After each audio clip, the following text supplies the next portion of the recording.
2022 meeting of the Santa Barbara Harbor Commission. Could we have a roll call, please? Chair McCray, can you please turn on your mic when you call the meeting to order? Oh, my goodness, I should. Good evening.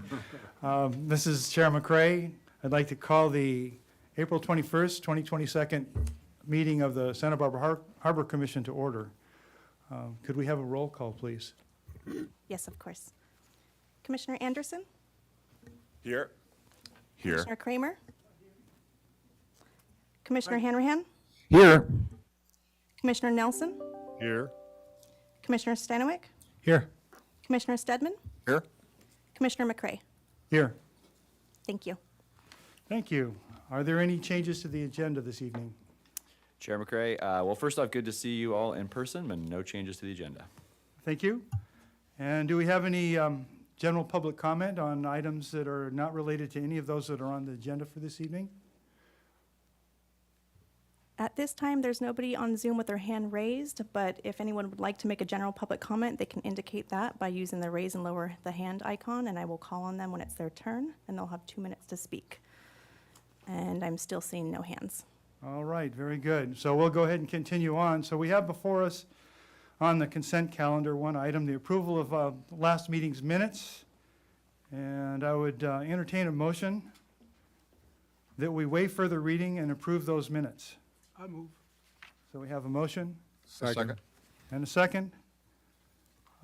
Could you perform a roll call vote for us, please? Yes, that was a motion by Commissioner Kramer and a second by Commissioner Nelson. So Commissioner Anderson? Approved.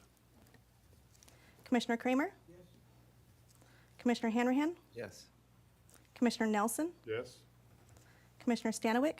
Yes. Commissioner Stedman? Yes. Chair McCray? Yes. All right, that passes unanimously. Thank you. All right, so the first item on our agenda, item on our agenda beyond that on the regular calendar are the department updates. We have a director's report, a facilities management report, and a harbor operations report this evening. And so I'll turn to the director. Thank you, Chair McCray and Harbor Commissioners.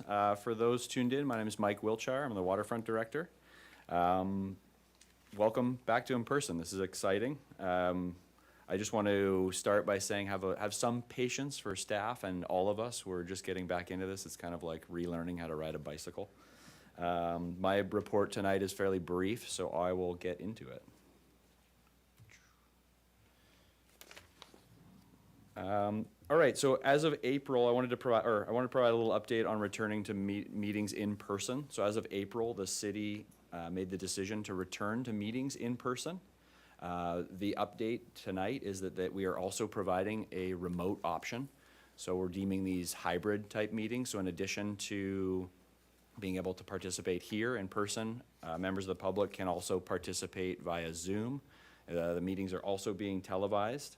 I know as of last week, there was a little bit of mixed direction. The staff report that originally went out indicated that we were going to be doing in-person meetings only. Since then, we've kind of made the decision and figured out how to give it a shot at allowing for Zoom participation as well. And so Ms. Rodriguez is taking the brunt of that, but she's found out how to kind of make it all work. And so we're gonna try to conduct them both simultaneously. We'll definitely see how this works going forward, but what that means is that in addition to public comment here, Chair McCray, we can remember to stop for and pause for public comment for those on Zoom as well, if anybody's participating virtually. I also wanted to make one reminder that our next meeting will be in council chambers at 6:30. That's our May 19th meeting. So we're kind of trying this meeting room out. We'll go to council chambers next month, and then we'll kind of make a decision on our permanent location. Before I move on, any questions on coming back to in-person or how the Zoom is working or how this is all kind of coming together? Will we see, if someone does a Zoom call, will we see them on the video, or will it just be audio? Commissioner Anderson, that's a good question. I'm not certain. It will just be the audio. Just the audio, okay.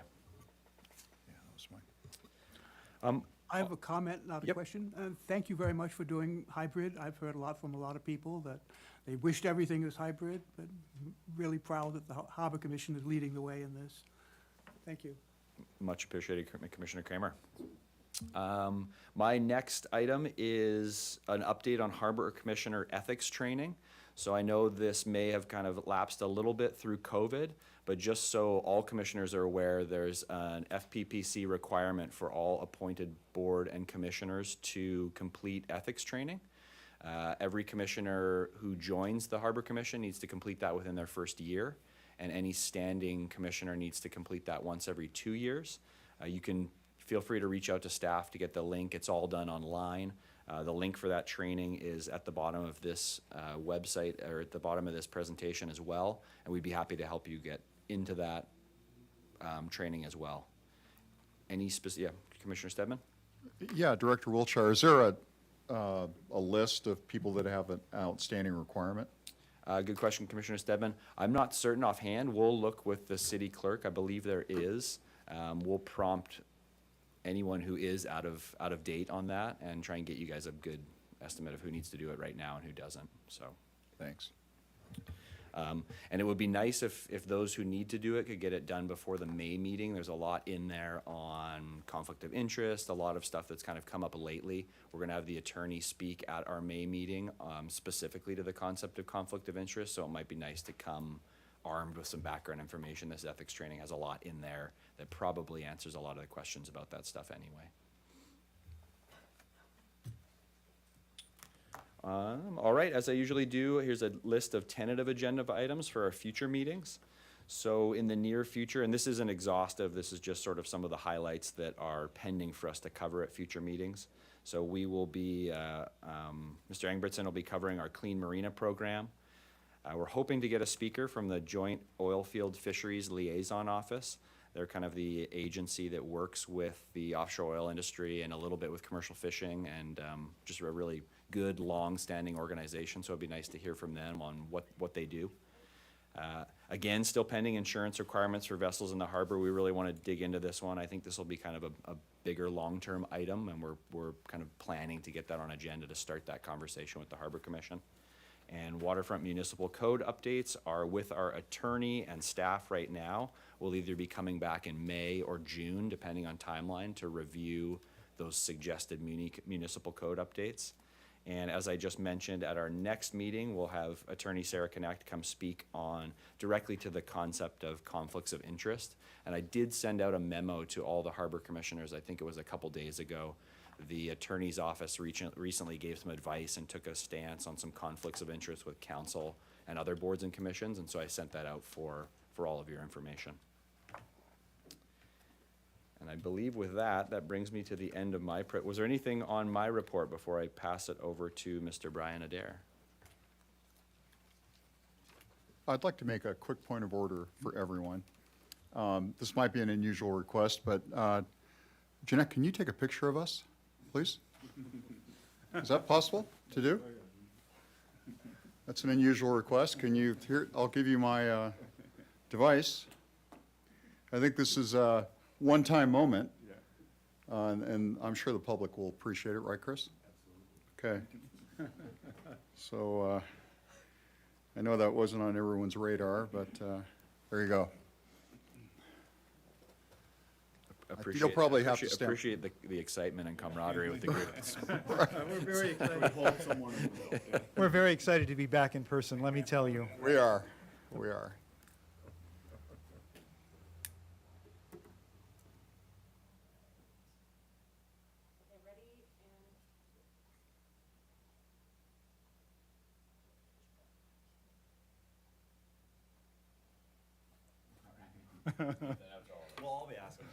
Of course, we'll distribute that. Before we move on to the next item, we do have someone who Chair. wants to make a remote public comment. Chair McCray, did Miss Please. Anna Marie Gott, it's going to be your turn to speak. I'm going to unmute you, and you may unmute yourself and begin speaking, and you'll have 2 minutes. Good afternoon, commissioners. I just want to thank, the staff for making this meeting virtual for those that cannot actually attend. I think it's really important for all of our advisory boards to have this virtual component.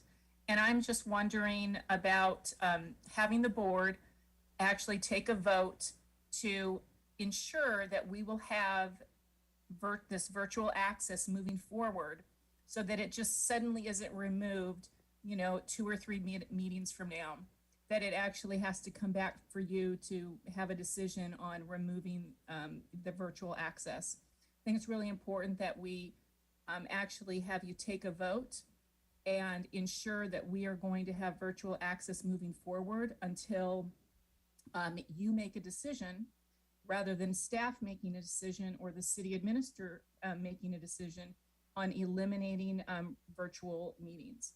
So thank you very much, and I'm really happy with this decision. Thank you. Well, thank you for your comment. It's really appropriate that is the very first comment using our hybrid system this evening. And we'll see about getting that on the agenda, I believe. Do we have any questions for the commenter? Thank you very much. We do have one more, Mary Turley. Mary, I'm going to unmute you, and you may begin once you unmute yourself. Thank you, Mary.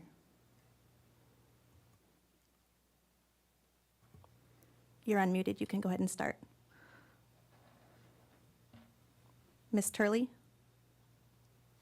Yes, can you hear me? Yes. Okay, thank you very much.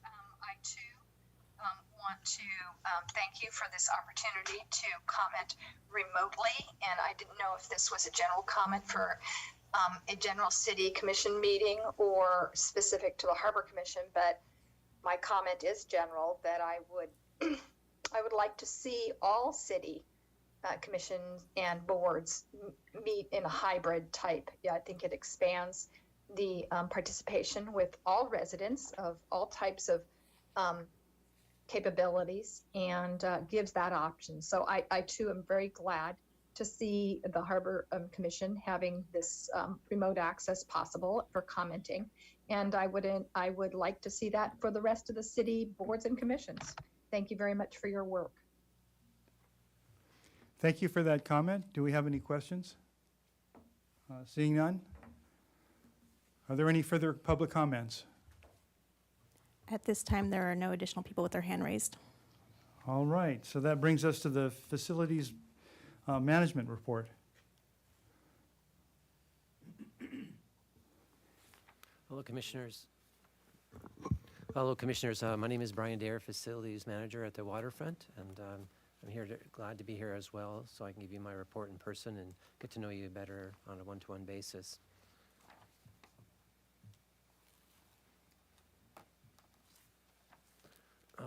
Tonight, I'd like to talk about, just in general, about our waterfront projects. We're working hard to maintain and improve the waterfront with small, medium, and large projects. The following are some efforts for your general awareness. The first category is projects and planning. Exterior lighting and conservation. This is supported by the city's Sustainability and Resilience Department, who are contracted with Enlighting Company. This will be our efforts. We've identified 993 light fixtures that we can try to replace the existing light bulbs with new LED light bulbs to conserve energy. Also, we're planning to replace some light fixtures to increase the lighting output. Project is pending Edison's application approval and rebate program. There are other rebates as well that we're applying for to help offset the cost of this.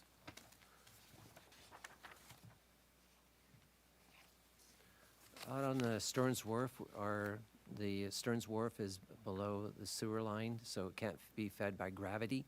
So we have these things called sewer pots underneath the wharf. There are 4 sets of them. Each set has 2 tanks. One is primary and secondary. 6 of those are operated by compressed air called pneumatics. The other 2 for the Sea Center are operated by electric pumps. And they're, as you can see, they're exposed to the elements and they're corroding. And they're good, solid pieces of equipment, and we're trying to keep the cost down instead of replacing the whole system. This particular photo is 2 pots that you see for for one of the restaurants. And on the bottom left corner, there's what we call a check valve to control the flow of water going one way or the other. But those check valves, we can't buy anymore. The company's out of business. We went out to bid to have those custom fabricated at a machine shop. It would cost us $50,000, and so we went out and got a cost to replace those 2 tanks and the pneumatic controls that you see for $92,000. So we're kind of shifting gears, but we got our eye on it, and we want to make improvements to maintain our reliability. Also on the Stearns Wharf, we have a water supply pipe of 8 inches, and we think the pipe itself is in pretty solid condition and could be utilized for another 20, 30 years. But the weak link is the clamps joining the 2 sections of pipes. So we're going to replace 10 or 12 of those clamps, and while we're doing it, inspect the thickness of the pipe and make sure that we're approaching this the right way to make this system continue to be reliable. Next project that we're proposing is to enlarge the Harbor Patrol storage shed on the accommodation dock. As you see, it's quite small. If you go inside there, they got every square inch of the ceiling and the walls with all their stuff that they need to provide their good services to the community. So it's been long waited to enlarge that shed. Of course, because we're in a coastal zone, everything has to be reviewed by the Planning Department and the Architectural Board of Review. Also, we've got permits with the regulatory agencies to review our conceptual drawing of what we're trying to do. What's included in this project is also to refurbish the dock. You can see the left corner is kind of sinking into the water. There's a jib crane off the backside that's mounted to the shed. So we're going to try to incorporate all those improvements and enhancements in one project. The project is estimated to be $200,000 to complete this project. But it's a long process from A to Z. The next category I'd like to talk about is projects that are out for bid or pending approval of contracts. On Stearns Wharf, we have a balcony that the Deep Sea Wine uses. It has a lot of dry rot and termite infestation, and we've been watching it, and now it's time to address it. So we're out to bid right now to fix those structure elements of it. And the budget right now is $35,000, but it'll probably go a little bit more than that for a lot of unforeseen conditions.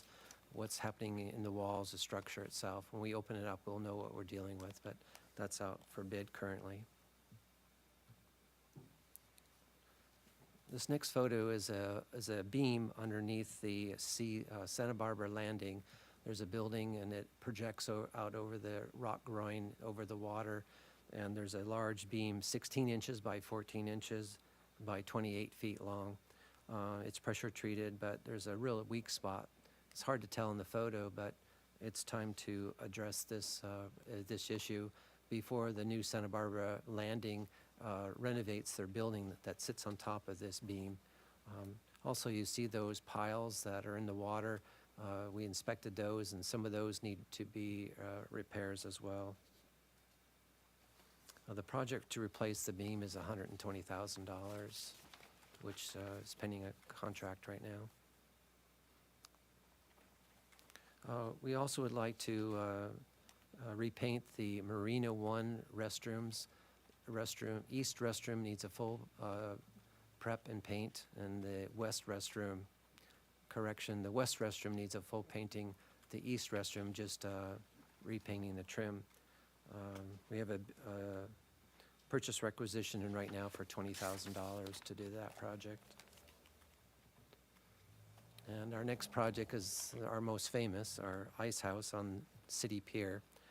The budget is $250,000.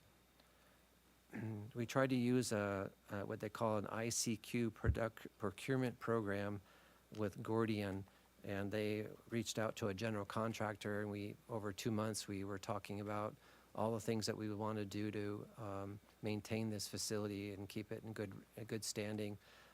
But after 2 months of working with them, they decided to decline to go any further. So now we're regrouping and probably going to phase this into 3 phases. One, mechanical, carpentry, and paintings. Those 3 will be done bidded separately through contractors.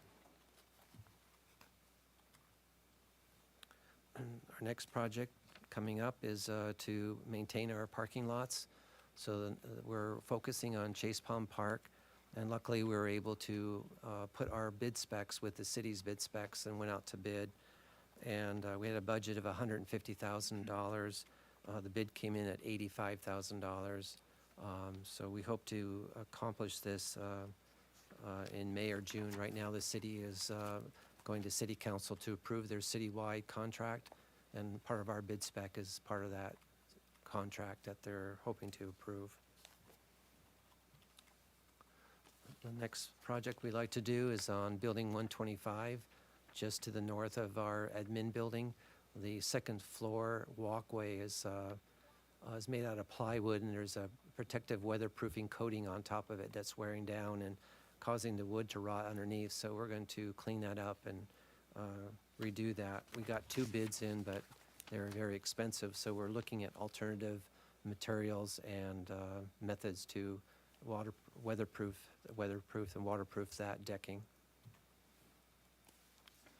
Something else coming up that I'd like to make you aware of is that the Sustainability and Resilience Department is working hard to install electric vehicle charging stations throughout the city. Christian Hoffland is the lead on this project, and he wants to include the waterfront as part of the project.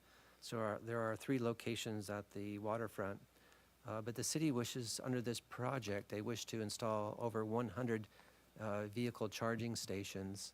And if that contract goes through, then that contractor would also take over the operation and maintenance of our existing electric vehicle charging stations. These electrical charging stations will be a combination of level 1 and level 2.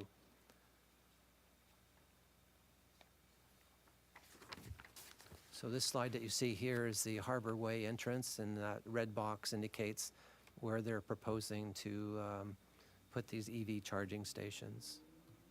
The second location is at Garden Street parking lot, and again, it's a box in red. At the Harbor, I'll go back 1 slide. At the Harbor Way entrance, they're proposing 4 fast charging stations and 8 slow charging stations. At Garden Street parking lot, they're proposing 10 fast charging stations and 2 slow charging stations. These charging stations will be accessible to the public. The third location is going to be Cabrilla West parking lot, and there'll be 2 fast charging stations and 10 slow charging stations. The next category I'd like to talk about is projects in progress. We have a large electrical distribution system throughout the harbor and the wharf, and it's time for us to take a peek on its condition and status. So with Mike's approval, we got quotes. We went out and got quotes, and we have a contract now with Vistam to inspect all of our electrical distribution for $38,000. This is approximately 116 different pieces of equipment. And this is phase 1. We didn't go down to the sub-panels that support the tenants. We're going to focus on our main electrical distribution to begin with and see what the condition is. And from that, we'll decide what maintenance we need and what future capital improvements projects we need to replenish this older equipment that's exposed again to the salty marine environment that we work in. The next project that's been approved recently is the remodeling of the Marina 2 restroom for ADA upgrades to be ADA compliant. We had a budget of $550,000. We're in contract now at $421,000. We're going to start the project in June and hopefully be done in 60 days. utilizing a contract with MDJ Contracting Incorporated. Next project that's in progress is on Stearns Wharf. There's the Shellfish Restaurant and Bait and Tackle Shop. We're replacing that roof for $42,000. Hopefully it'll be completed this month.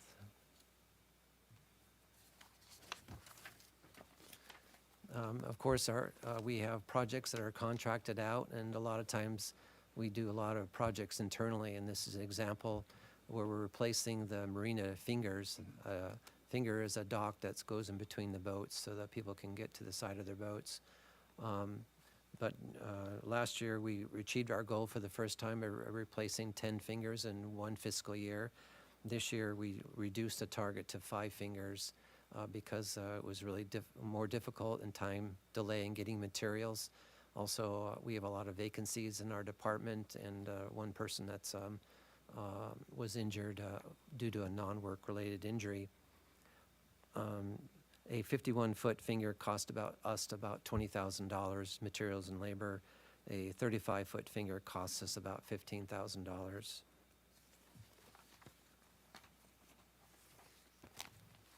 Another project that's in progress is to refurbish Harbor Patrol Boat Number 2. It's made out of fiberglass and plywood, and it gets lots of use and exposure to the elements. And this is a really good hull, and Eric will confirm that the Harbor Patrol officers really like the versatility of this vessel. We had a budget of $175,000. We're in contract for $143,000. But once we opened up the boat, we saw additional repairs. It would be a good time to address them as well.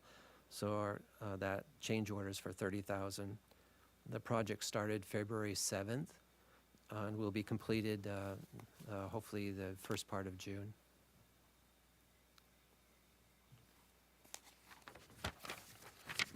Currently, we are doing our annual heavy timber pile project on Stearns Wharf. We're replacing 21 piles. This diagram shows the location of the piles, ones that can be done during the day, the other ones that can be done during the evening. This next diagram shows every year we try to replace a certain amount of deck boards, and the red indicates the locations of those. For this project, it's for material cost. We buy the material in advance due to the long lead time. It costs us $203,000. We're in contract with Cushman Contracting for $170,000 to do the physical work, provide the equipment and physical work.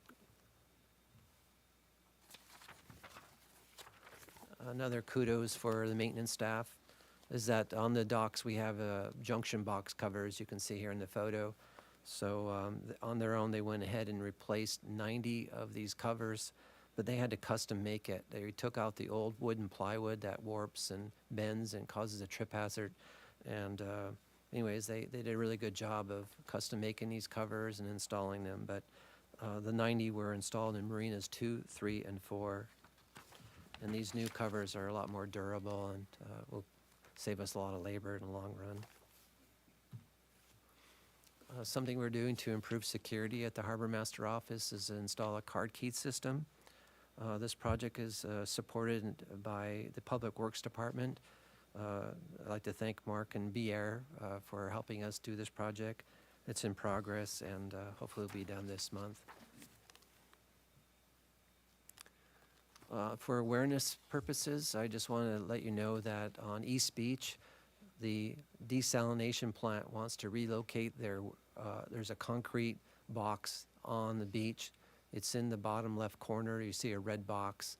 That's called a weir box. Anyways, it was used for some other purposes originally, but they're currently using it for running electrical conduit, and the wires go into that box, and that's where they splice the wires. But I can't remember why, but they want to relocate the weir box higher up on the beach and replace it, maybe before reliability probably. But that to get a permit with California Coastal Commission, they need to do a mitigation project. So through their negotiations, they decided to remove the non-native plants in the sand dunes near that project site with native species. They've proposed to do it in 2 phases. The first phase will be that more of a orangish color, that box there, and then the phase 2 will be a year away from now, and it'll be in that bluish color box.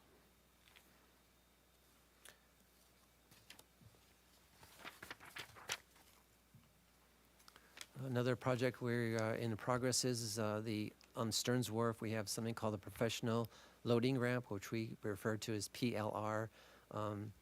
That big tower is a hoist system, and it lifts the gangway up and down based on the tide, based on what size of boat is using the facility.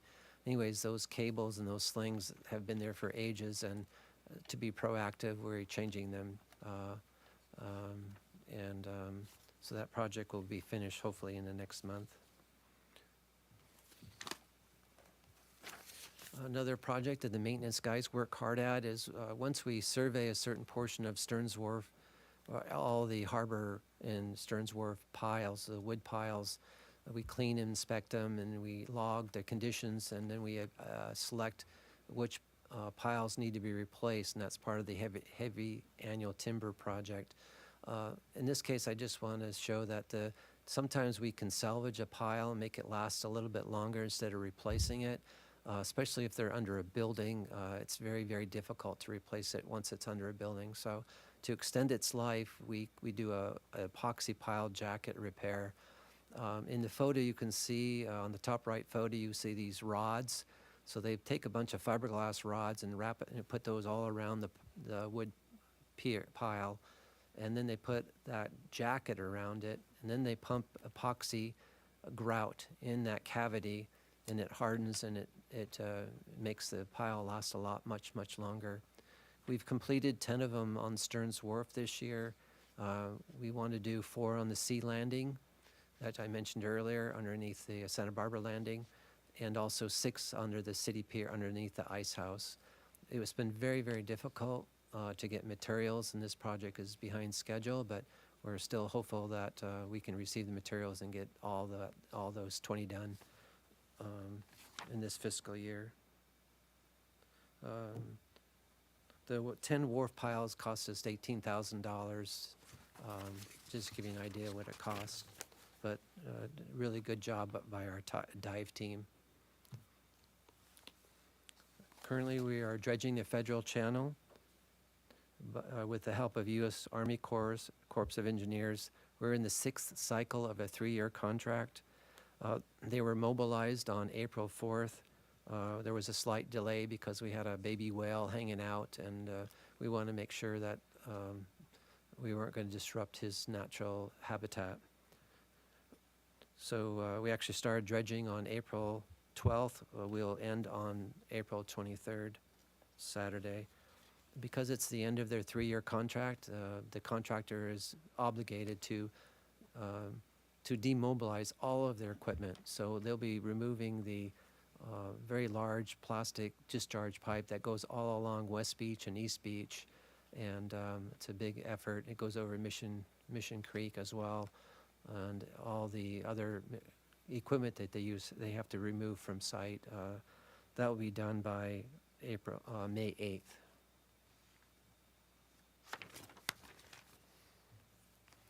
Another kudos to maintenance staff is our awnings that make our environment more pleasantable and also function for shade and rain.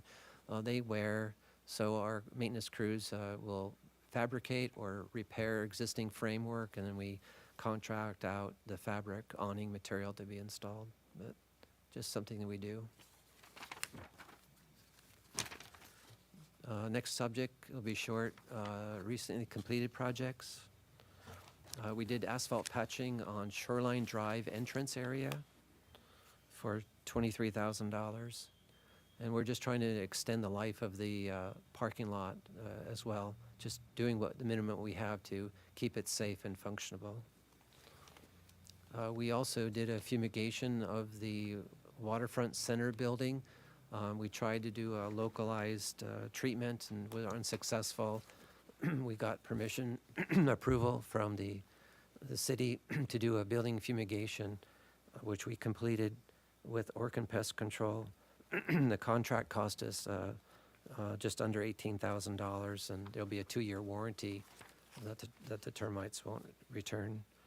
We're surveying all of our other buildings and also trying to put a master plan together to find out how to stay ahead of this problem and to minimize future repairs and replacement costs. Another project maintenance did is that this particular staircase on the east side of Building 125 was weathered and heavily damaged by termites. And the maintenance guys broke it down and rebuilt it and did a really great job. We also went into deconstructing the Ledbetter storm sand berm that we construct in the fall. And unfortunately, that there wasn't very many storms this season, so what we built took a lot of work to deconstruct it, and we're learning from that. And but it's we have to use our best judgment to protect our property and assets. This annual contract cost just under $37,000. I thank you for listening to my long presentation, and if there's any questions, I'd be glad to Thank help you very answer. much, Brian. Thank you for putting that great slide presentation together. A lot of good images there. Some really nice aerial photos that gave us a really good perspective on the kind of work that's being done. Do we have any questions? Yes. Michael? Brian, repairs and upkeep. That's a new label for the ice house. Yes. So, as I recall, the project was renovation and replace the ice house, and now it's repairs and upkeep. So have we abolished, terminated the capital project, and now we're doing a critical maintenance project called repairs and upkeep? And the repairs and upkeep will spend all of the money set aside for the capital project? Commissioner Nelson, it's kind of a moving target, but evaluating what really needs to be done to achieve the goal that we all want, it costs more money than that we possibly could justify. So we have good bones that we think the ice making equipment, the ice house has some good bones and some life left in it. So we want to extend its life expectancy. As far as budget, we have kept currently $250,000 allocated to the ice house project. And then we'll have to look at our long-term capital planning on how to address it going forward. But it's a topic that we talk about a lot and that we don't forget about. But I'm assuming the 250,000 is coming from the 600,000. Is that correct? It's 250 is allocated this year because of other budget restrictions. Because of COVID-19, we had to restructure our capital outlay plan for this year. So this year we've allocated 250,000. So there's still $600,000 to do renovation and replacement at some later date after you get the life out of the... Yeah, we have a 6-year master CIP, capital improvement plan, and it's earmarked for 6 years out. Okay. Yeah. But it's there, and Right. we're very flexible. And when things come up, we're very flexible in addressing what's priority. So we're behind it, and it's performing well. Oh, thank you. That's a really good answer, and I'm, like everybody else, I'm really impressed with the amount of work you guys are doing as we speak, so Yeah. thank you. So we do. It's just to be aware that sometimes I don't have big presentations to give you, but behind the scenes, we're working hard. Yeah. Thank you. Thank you much for that. I know that you presented at a previous meeting the numbers, the estimates you got for replacing the ice house are 2 different versions. Do you remember those numbers off the top of your head? They were like $1.6 million. It was $1.8 million with this scope of work that was estimated. So the more you add to the list, the wish list, the price keeps going up. But We also are in a situation where construction costs have really inflated tremendously. And so maybe there's a silver lining if we wait 3, 5, 6 years, maybe that will help correct itself a little bit. Thank you. I see John Stedman's got a question for you. Yeah, just a quick question. Did I hear you correctly, Brian, that we had a contractor for replacement, but the contractor left the project? We were not in contract, but we were engaged with a contractor to provide a bid. And I see. after 3 months of working with him and having his subcontractors come out, really hoping to streamline this and move this forward, using this IACQ technique that we use for restroom number 2, and the city has used in other locations, but it's a way to streamline the bidding process and get into construction faster. But the Gordian, who invited a contractor, a general contractor, to participate in this, they were really excited, and they were all gung-ho and supportive, but on the 11th hour, they decided, well, maybe this isn't the best project for us, and they probably were enticed on more lucrative projects, you know, because everyone's contractors are very limited right now, and if they get a bigger carrot, maybe that distracted them. But we haven't given up hope, and we're going to try to see this thing through. Thank you. All right, and I think I see Seth with his mic on. I've got 2 questions. The first one I think is going to be a quick one for the East Beach charging stations. To go back a little bit, did you say 10 long-term and 2 short, or was it the other way around? I don't actually know the difference between the 2, but it sounded like all the other ones were more short and less long. I was just curious on that. Thank you, Commissioner. I don't know why the city has made those types of ratios, and then we can still negotiate that. It's their project, and we're trying to be supportive on how that impacts the waterfront, where locations, where they get the power supply.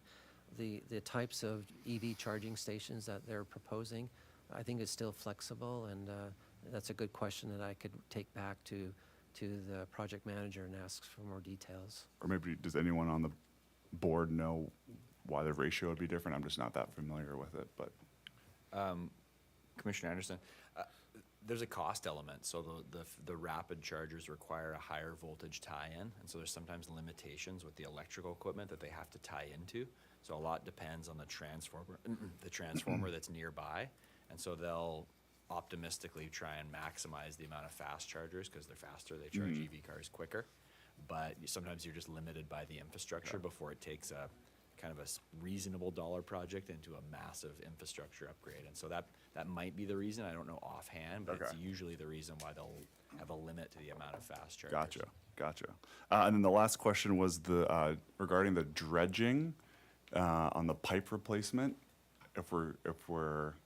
Is there any cost savings possible there for our contract if we left the pipe there and the new contractor took it over versus taking it away and then having to put it back in? That's a good question, and I've thought that and asked that many times, but the U.S. Army Corps of Engineers, it's their contract, and we talked about buying it out, leaving it there, waiting until the new contract comes in to see who has it. But if a different company is awarded the contract, their dredge equipment may need a different size diameter pipe. Also, there's a liability if we take ownership of that pipe or leave it there and it breaks over Mission Creek, you know. So there's a certain liability that the U.S. Corps of Engineers and the city is trying to avoid.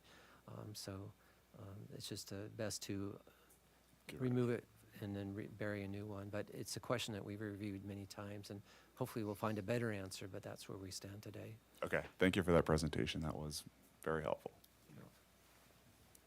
Thank you, Brian. I have a comment and a question for you. I was looking at the images you showed for underneath what's now the Santa Barbara Landing building, and it occurs to me that is a site of a continuing freshwater leak, and it actually ate that beam and those 2 pilings.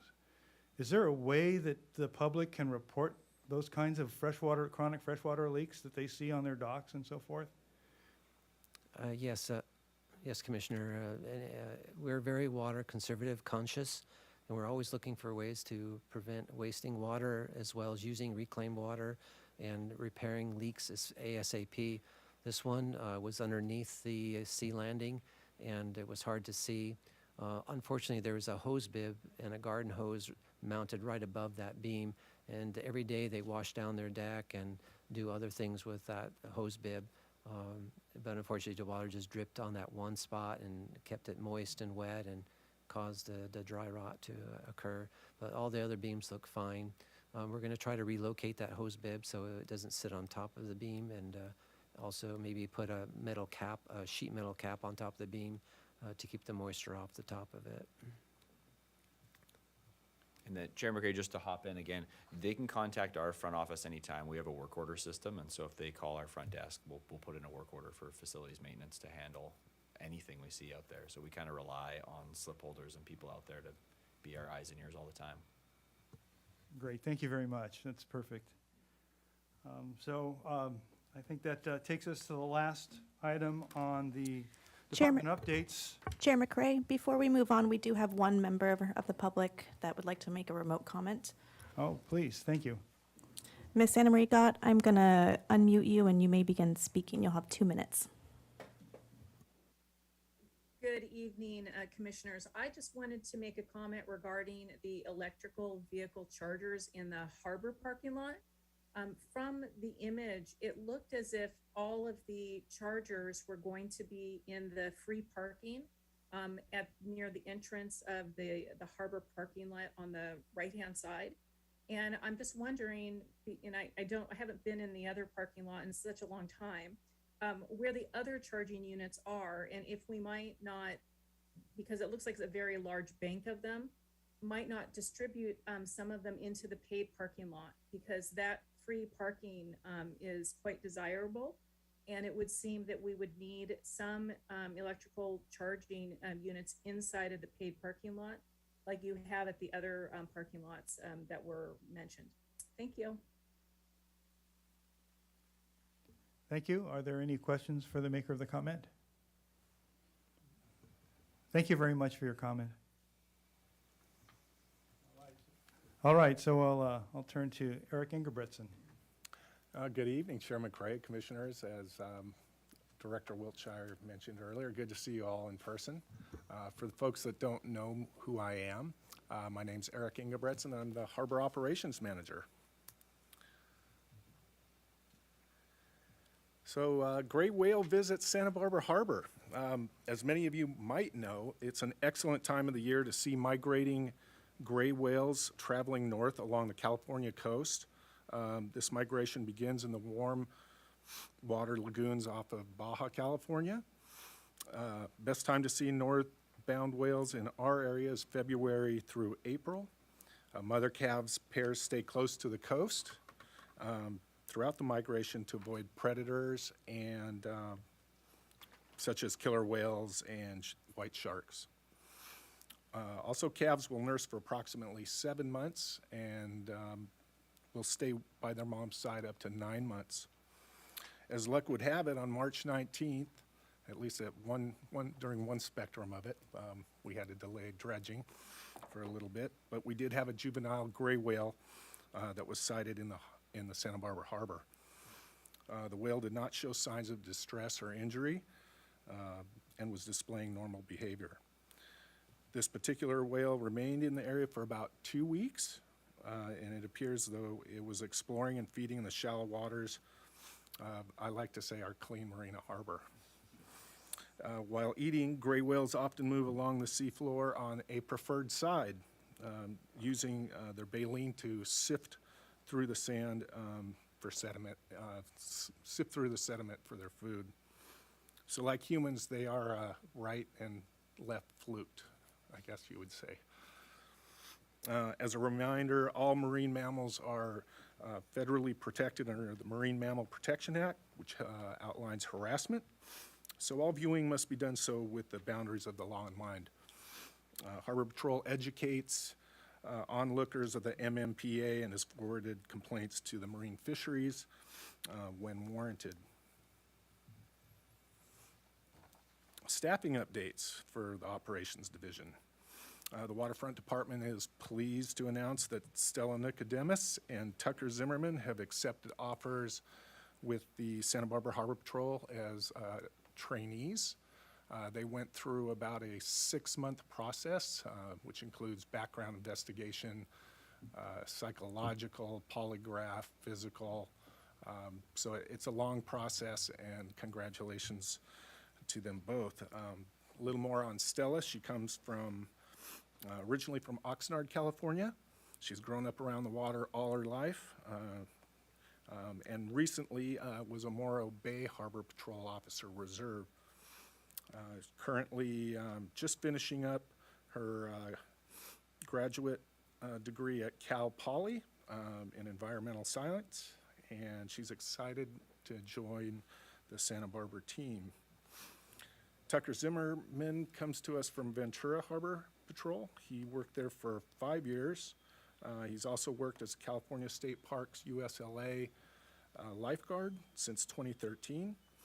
He, along with Stella, currently hold EMT licenses. They've completed PC 832, firearms and arrest, multiple courses in the Department of Boating and Waterways, including rescue boat operations and marine firefighting. And additionally, the Waterfront Department is pleased to announce that Andre Guillen has accepted the position of Harbor Operations Assistant.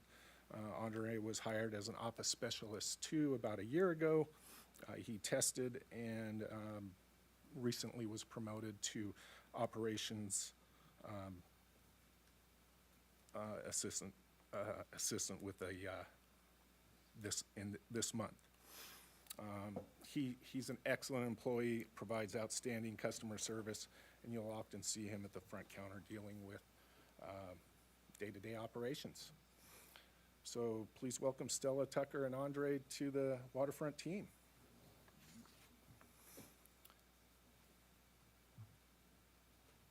Harbor Patrol blotter. Haven't gotten to do this one in a while, but it's always kind of fun. And just a quick recap on some of the last things, items that have happened since the last time we met. Harbor Patrol officers in Kelly on March 29th at about 9 p.m.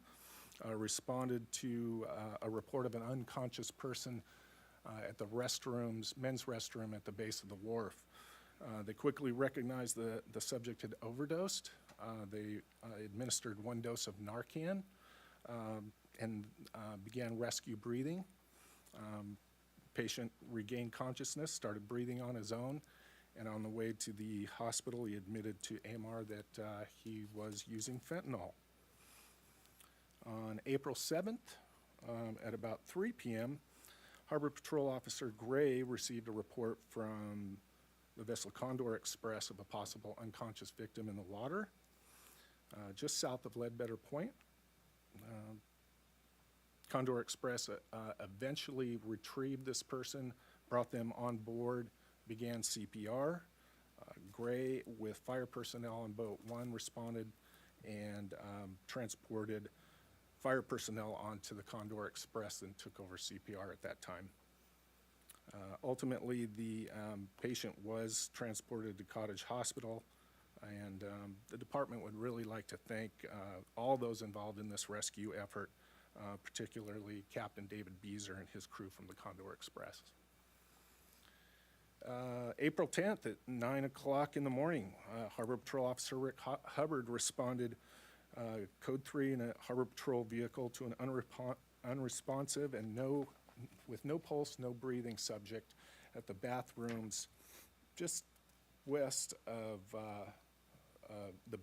West Beach, which are commonly known as the bathrooms next to the Shoreline Cafe, if you will. Upon arrival, Hubbard observed bystander CPR in progress.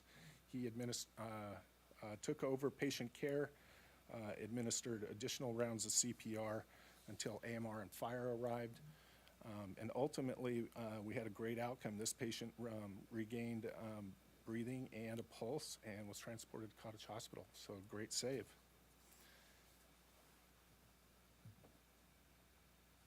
And upcoming events.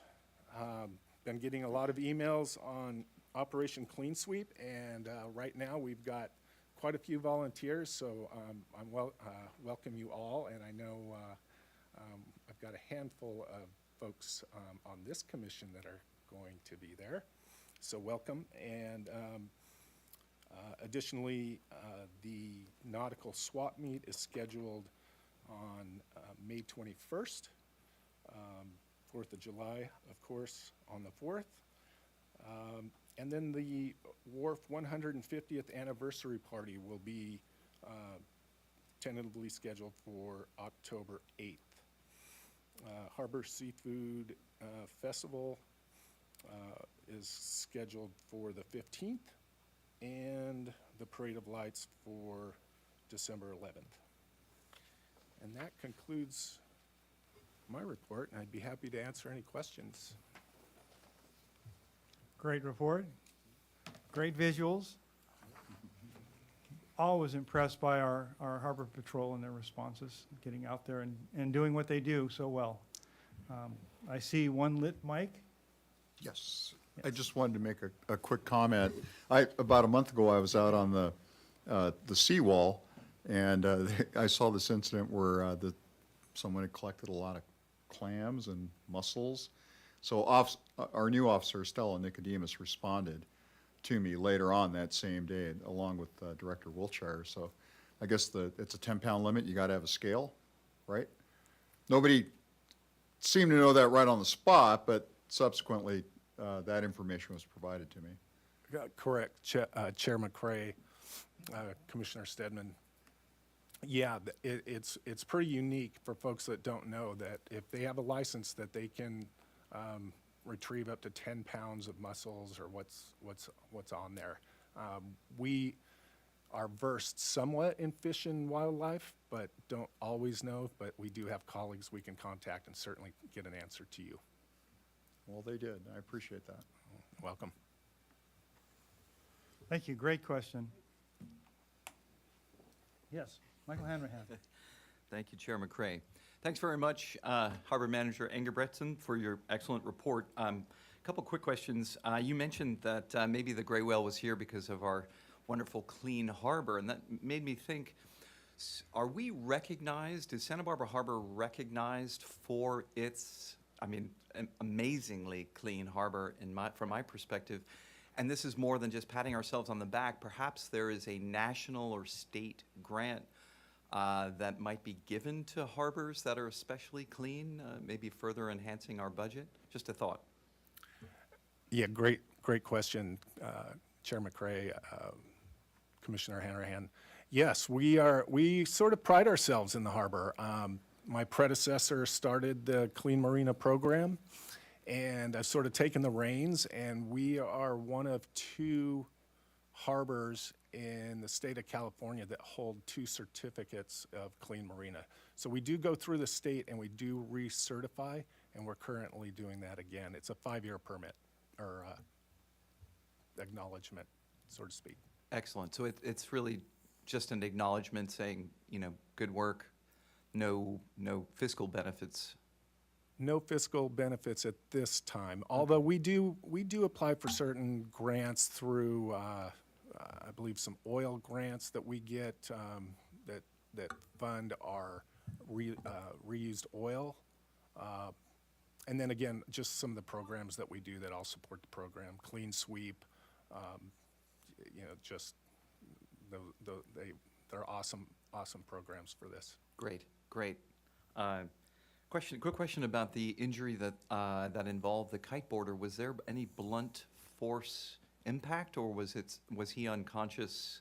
Was there any determination as to why that kiteboarder was unconscious? No official report has been made yet. He was found unconscious in the water.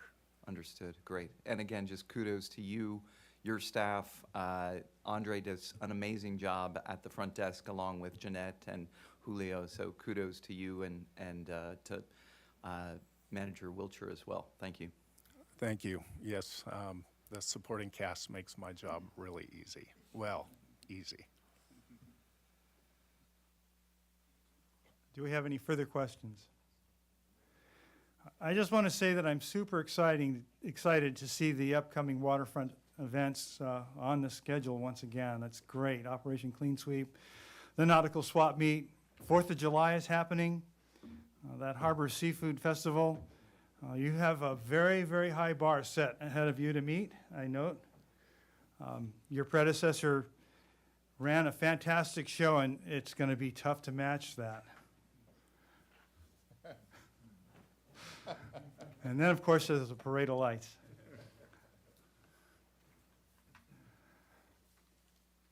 So that brings us to new business.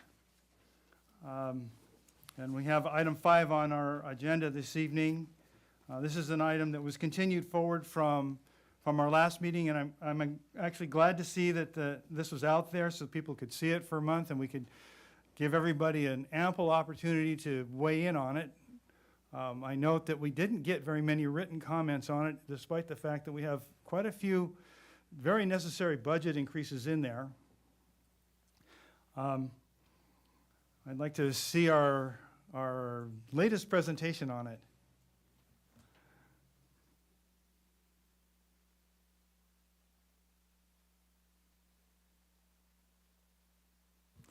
Good evening, Commissioners. Good to see you all. I guess this wouldn't be called new business since we saw it last month, but it's ongoing business, as it would be.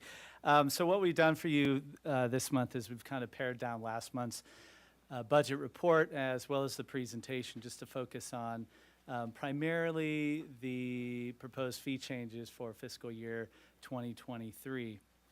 I should let you know that after last month's meeting, we convened a meeting of the Harbor Commission Budget Subcommittee on April the 1st, and actually right here, and went through each of the proposed fee changes and in some detail. And so I'm going to do that again here with the larger group and hope that you find that informative so you can make an informed decision.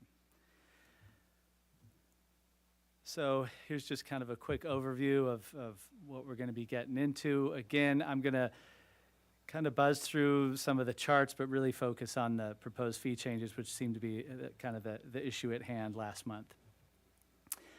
Real quickly, budget considerations, near-term considerations. Mr. Wiltshire mentioned these last month. Resume our capital improvement program, address deferred maintenance.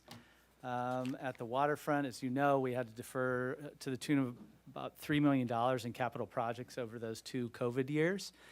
We need to get back on those. Things don't get cheaper as time goes on, it seems. We want to get our fund reserves back to policy levels, and we're seeing the light of day there. And we want to address rising costs and inflation. Our long-term considerations include marina replacements that Mr. Adair mentioned. We've also got to start planning for sea level rise, and then also looking at long-range revenue management. For the fiscal year 2023 budget, staff presented a balanced budget to you all on the 17th of March, last month. We have seen expenditure increases from 22 to 23 to the tune of just over $1 million. A lot of those in our allocated costs. If you recall, there's not a whole lot we can control in our budget. Primarily, one of the big things is our capital projects and some of our supplies and expenses. Outside of that, it gets a little thin.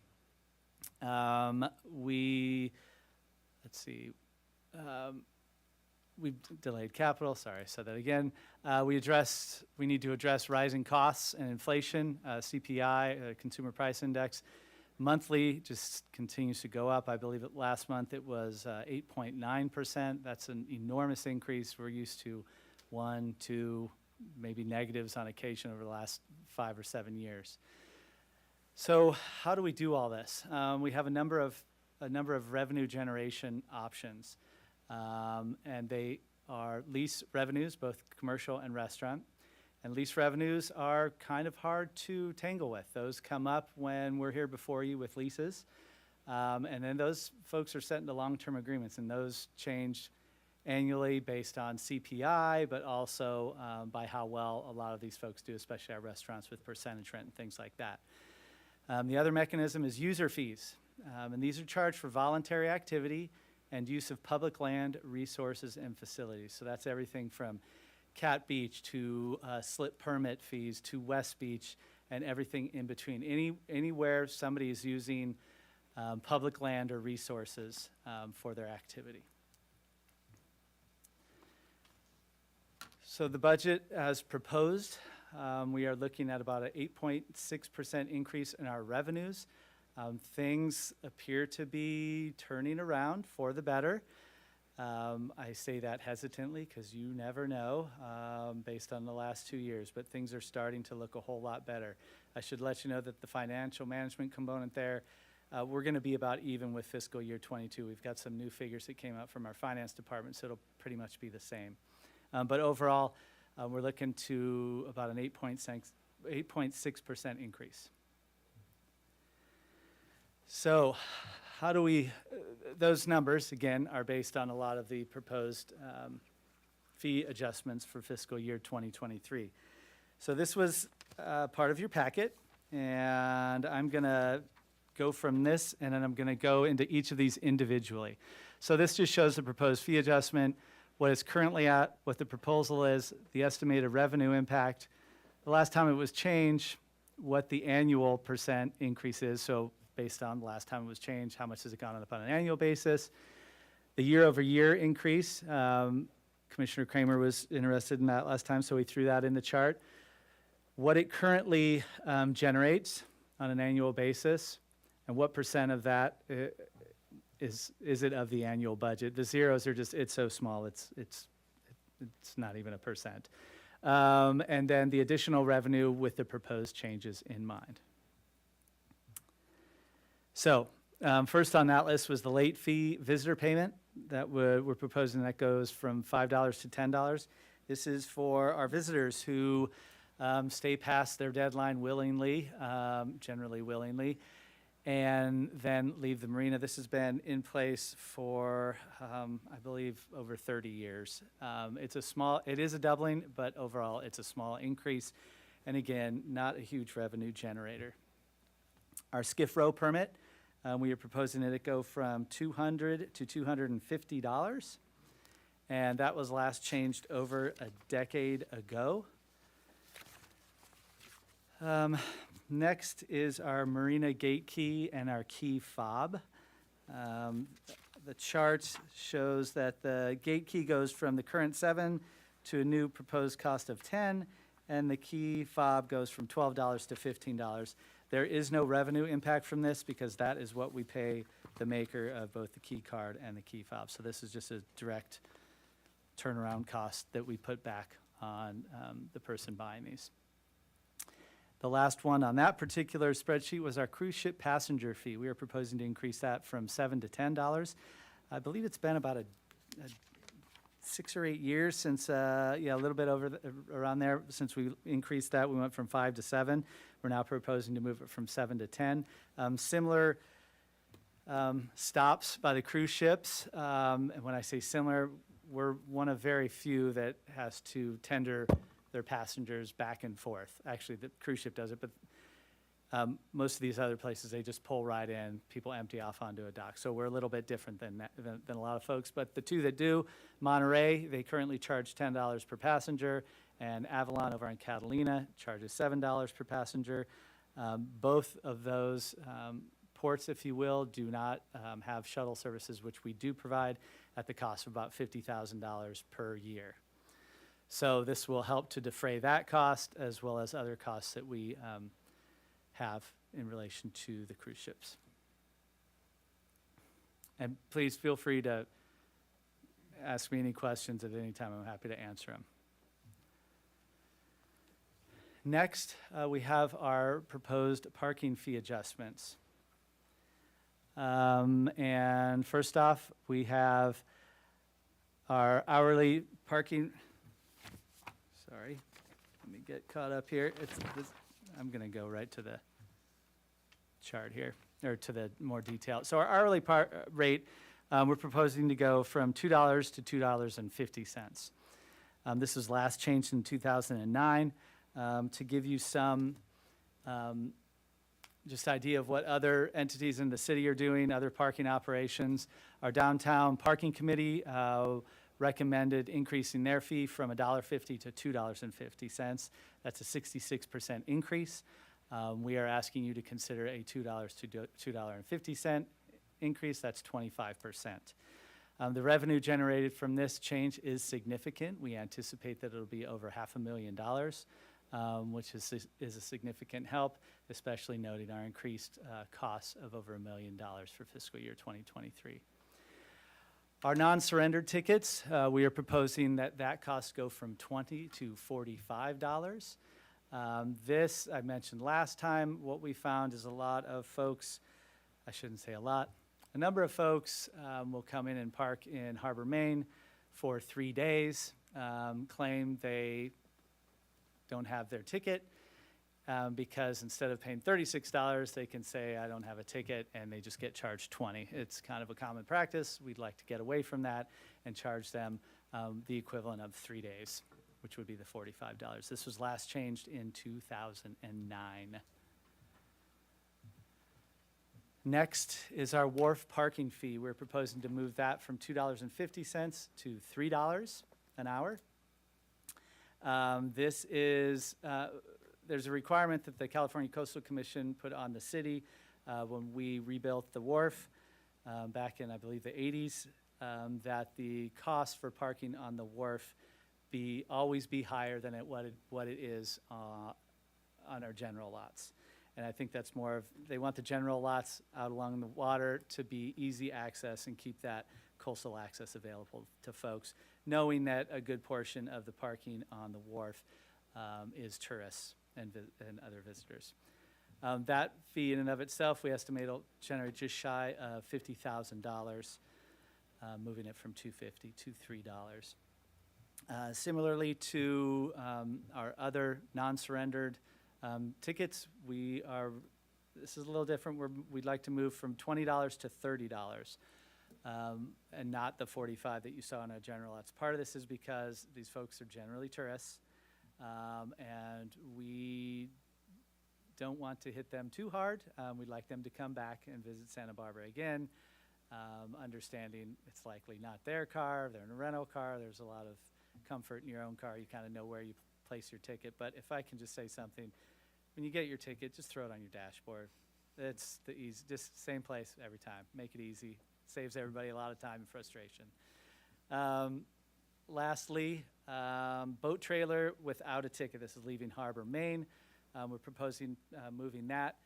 This is without a time-dated ticket from $40 to $65. Now, normally, what we do is 2 times the maximum, which is that $45 we talked about on the previous slide. That would take that up to $90. That's a pretty hefty hit.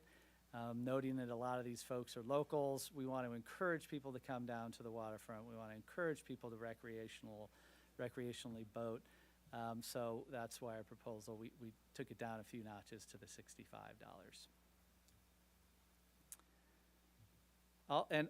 All the fees that I don't say revenue generated from change, they're wrapped up into the other dollar amounts. And then lastly, these are some of our miscellaneous fees. We're proposing our catamaran beach fee go from $200 to $250, and I'm just going to jump right into the more detail. $200 to $250. This was last changed in 1985. This is an amazing deal to store your vessel down on the beach for 7 months. Get it out of your front yard, make your wife or significant other very happy. This, again, last change in 1985. So breaking that down, what this means, they're currently charged 93 cents a day to store quite a large vessel on the beach with easy access to the beach. It's a great deal. We are proposing to move that. This change makes it go from 93 cents a day to $1.16 per day. Again, it's a 7-month program. Similarly, out on West Beach, that we are proposing that the individual outriggers, not part of the RACs, the individuals move from $275 to $300 per year. Currently, this is year-round, and currently that equals 75 cents per day to store your watercraft, your multi-$1,000 watercraft, right adjacent to a nice calm harbor to get out there and about. Currently, 75 cents for this proposal would take it to 82 cents a day, under $1 a day. That's year-round. We did some research looking at other harbors up and down the coast, and all we could find was Long Beach, and they charge $105 a month, or $1,260 a year. That's 427% higher than what we are asking. So I hope that kind of breaks it down on a daily level. Got a few more here. Our West Beach outrigger racks, so these are the racks, not the individuals. We're proposing that they move from $1,200 to $1,500. These racks hold 8 outriggers. So if you take it just by the rack itself, the entire 8-vessel rack costs $3.29 per day. And with this proposal, it would move to $4.11 per day. If you want to break that down even further into the individual vessel, it's 41 cents a day per vessel, and we're requesting that it move to 51 cents per day per vessel. 2 quarters to house and have it locked up and safe out on West Beach. I can't think of a better deal. And lastly, we have our bike lockers. We have a number of these throughout the waterfront. I believe somebody said, where? I never see them. That's on purpose. We like them to blend in. We do our best to do that. We're proposing that this annual rate go from $100 to $125 per year. We are fully subscribed and have a wait list. And if somebody leaves in April and somebody comes in May, we do prorate this, so you're not stuck with the entire $100 or $125. So I believe those are the proposed fee changes. Again, this is what happens with the revenue stream when we do those.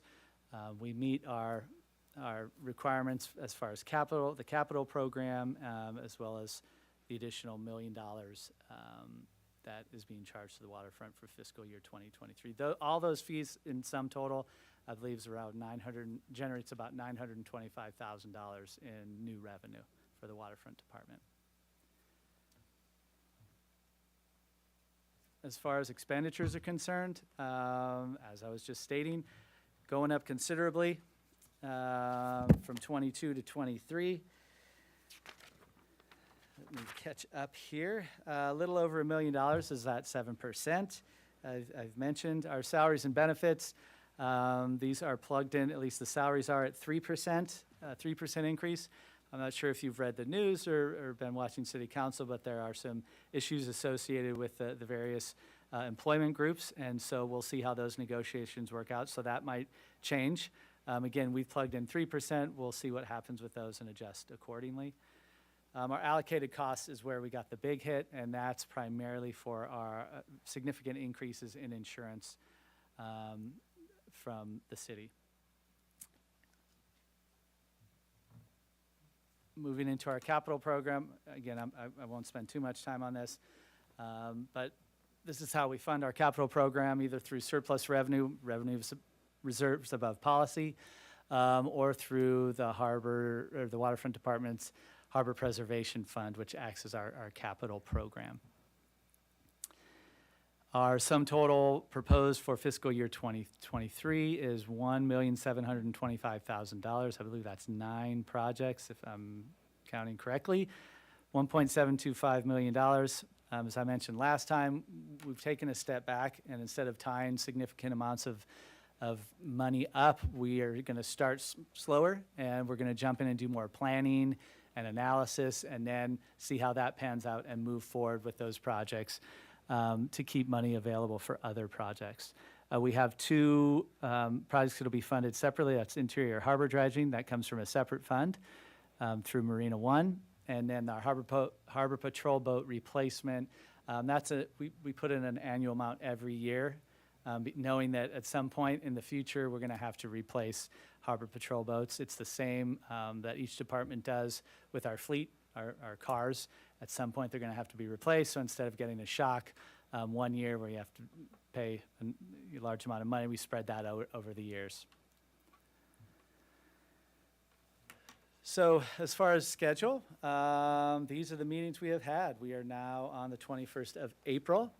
This is Harbor Commission Budget Recommendation, Part 2, we've called it. And then from here, on May the 5th, we have a budget work session with the City Council.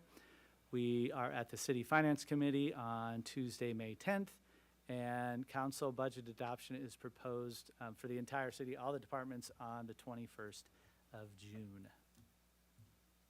And with that, I'm happy to entertain any questions. All right, I'm looking around the dais. Yeah, I've got Betsy Kramer. Yeah, hi, thank you, Brian. I've got one question. You said that the salaries are being put at 3%, and yet it says 9% here on page whatever, page 5, under the Waterfront Department expenditures, fiscal year Correct. Yeah. So this can get confusing. So we have a number of different employee union groups within our group. So it's not just, it's hard to just throw 3% across the board, because 3% for somebody at the top stuff Okay. makes a lot of difference between 3% for somebody who's at the bottom stuff. So it's kind of staggered throughout. It's not perfect. It doesn't just flesh over. Similar to benefits, one would think, oh, well, why aren't benefits going up 9% as well? Aren't those two tied together? Same thing. Folks who've been here longer receive a different benefit package. Harbor Patrol receives different benefit package. And so it's kind of, it depends on the different employment group. But overall, in sum total for us, with a lot of our general labor group, general employees, we plugged in at 3%, but it varies from others. Oh, okay. And it's the impact is different depending on the level of the employee. Okay, got it, thanks. And I would make a motion, but I'd like to hear what other people have, if anyone else has any questions. We actually have to public comment after we have questions, and then Oh, okay, some discussion, and then maybe Okay. motions after but that. I'm waiting on Yeah. that motion. Yeah. All right, Oh, yeah. go ahead. Adam? Okay, I was just gonna just give a kind of a brief synopsis, because the budget subcommittee did, as Brian said, meet on this issue a few weeks ago. Just wanted to let everybody know kind of what was discussed and some of the points that were made. But really, when we met, despite the budget not passing last month, there really was no one specific item that any commissioner really brought to the table to the commission. So we were really operating under the assumption that we really just needed more time to analyze and to digest the budget, as well as give the public some time to comment on this as well. So that was one thing that was discussed. Another thing was that all the revenue that's received is reinvested into the harbor and the operating budget, which was important because we don't want to be one of the marinas that end up not reinvesting in the infrastructure and then have less people coming, less people bring revenue, and just kind of creating a cycle like that is not really warranted. And I think that will justify some of the revenue increases for this. Also, finally, I think one of the main points that was discussed was the importance of items F and H, which was the hourly parking and the cruise ship revenue.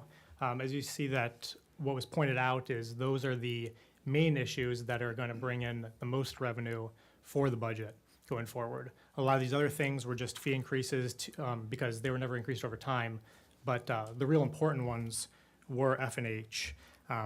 But with that being said, I'm in favor of the budget, and I just kind of invite anybody to make any comments or other issues if they are in disagreement with any of those. Do we have any further questions of Brian? Yes. Yes. My question is on the proposed capital program. And you said, I think in your narrative, that most of these items were health and safety in the capital budget. So I'm curious about the Harbor Gateway conceptual design. Is that a project that has been languishing in the capital budget for years and finally made its way to the top, or? Chair McCray, Commissioner Nelson, so in the report, it also talks about new versus existing projects. You'll see that this is listed as a new project. So it is just that. And this is to look at basically our front door out at the coral trees and in and around the Breakwater Cafe, that area out there, and look at opportunities to enhance that. I know going back 15 years, there was a group from the harbor led by Skip Abed. This is when I actually worked in this building that proposed a project to enhance that front door. Okay, thank you. I mean, guess what I'm doing is I'm looking for $50,000. Just be honest with you. And I'm trying to figure out where best to find $50,000. Now, my gut is, given the round numbers that all of these capital budget items represent, is these aren't based on any kind of bids, tear sheets, or, I mean, where do these numbers come from? What was the source of $50,000 for a fire alarm, or $50,000 for a bike path conceptual, and $50,000 for a gateway? Yeah, Commissioner Nelson, good question. And then just back to the concept, so our capital improvement program is really designed to reinvest in our infrastructure. The lion's share of that goes to fix and repair what we have. Right. There is an importance on occasionally trying to find dollars to beautify things, kind of plan for the future. So that gateway project, things like the bike path and pedestrian, that is stuff that is kind of a change for the future, a way to look forward and make sure we're improving what we have. Right. As far as the numbers go, you're right. When we plan a CIP project, we don't dump a huge amount of time and investment into cost estimates up front. We have in-house engineers. Mr. Adair and his facilities group are versed in cost estimating, so they'll take a general idea of what it would cost to design and get a project off the ground. And it's just really a placeholder to make sure that we have dollars so we can get there at some point. And that's what I thought. So I guess what where I'm headed is, if we added a project to the list totaling $50,000, chances are, as you work through these items and refine your numbers, there could be funds for it. If you added another $1,000 capital item on the 23 program. Yeah, Commissioner, if I'm understanding you correctly, this budget as presented for FY '23 is balanced almost perfectly. So we are sitting, this puts us at about $10,000 above our policy reserves. It funds our operating budget and it funds this exact capital. So agreed, $50,000 it can be nuanced depending if restaurants do well, but budgeting is our best estimate. And so this budget as presented is balanced.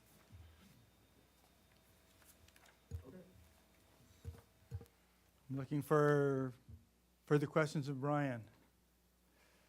I have a question. First, I'm going to ask you if you could flip back to the slide that had the trailer no ticket penalty fee for losing your ticket. Yes, non-time. Somewhere stamp, back yeah. there in the middle, it'll be a little bit tough to dig to. There you go. Wow. All right, so there's an assumption made here to rationalize it at 2 times the maximum being 90, which means half of that is 45. And being that you're there for 3 days with a boat trailer, that means that the max daily rate for the trailer is estimated at $15. But when I pulled it down right now, it's $8. And we don't have a budget item for that. That's true, but we're not going on that premise. Chairman Cray, so I understand your question, but we're not going on the premise of the 2 times anymore because of that reason. So 2 times would be 90. We're suggesting 65. Oh, right. I'm just questioning much whether or not lower. we're also considering changing the maximum daily rate for the trailers from 8 to 15. Yeah, so that's a very good question. And it was inferred on our part that by raising the rate from 250 to 3, in this particular case, 2 to 250, what happens as that trickles down to the daily? In our outer lots, it's the equivalent of 6 hours. So right now it's $2, it would be 12. So we inferred that, which was our mistake. And so we didn't bring that to you for consideration. So I would assume that'll be part of your consideration next year. Because right now, since it's not listed as a recommendation, I don't think we can bring that up and vote on it at this point in time. Which is fine. The amount of revenue generated from this type of activity is not very significant. It's more the poor behavior that we're trying to curb. Great, in a lot of that these was my situations. concern. I'm all for making sure that people don't, wow, I lost it on their ticket because it's cheaper. But I was interested in that because it struck me when I looked at it, and then I started thinking about the the maximum daily rate for the cars as well. And so that would also remain at 12 because it's not on here to change? That would, you're correct. Okay. Thank you. Yes, which is unfortunate in our air. Sorry. But again, All right. it's not a significant revenue generator. And most people, 2, 3, 4, 5, I mean, 5 hours at the beach is a long day. So 6 and above, it doesn't happen too often. Usually if people are doing that on a regular basis, they buy an annual permit. Great. So yeah, we're not counting on it for anything, and it's probably not in the calculations in the first place. Great. Thank you very much. So I think that brings us to public comment. So we'll take public comment on this agenda item. At this time, there's nobody from the remote meeting that has their hand raised, but if anyone would like to comment, they can indicate that by using the raise and lower hand icon. And I'm still seeing no hands. All right, very good. So now we have an opportunity for some discussion amongst ourselves with respect to the budget items and what we're thinking.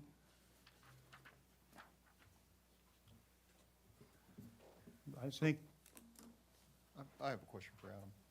So this line item for the cruise ship passenger fee, right, that's currently $355,229. If we increase it, we'll get an extra $150,000.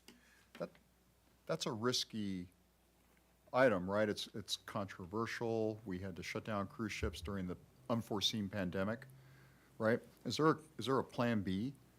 You know, I mean, that's a large chunk of our revenue.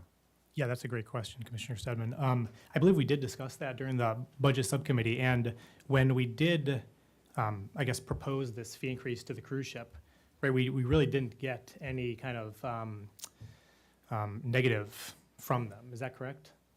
That's correct, yeah.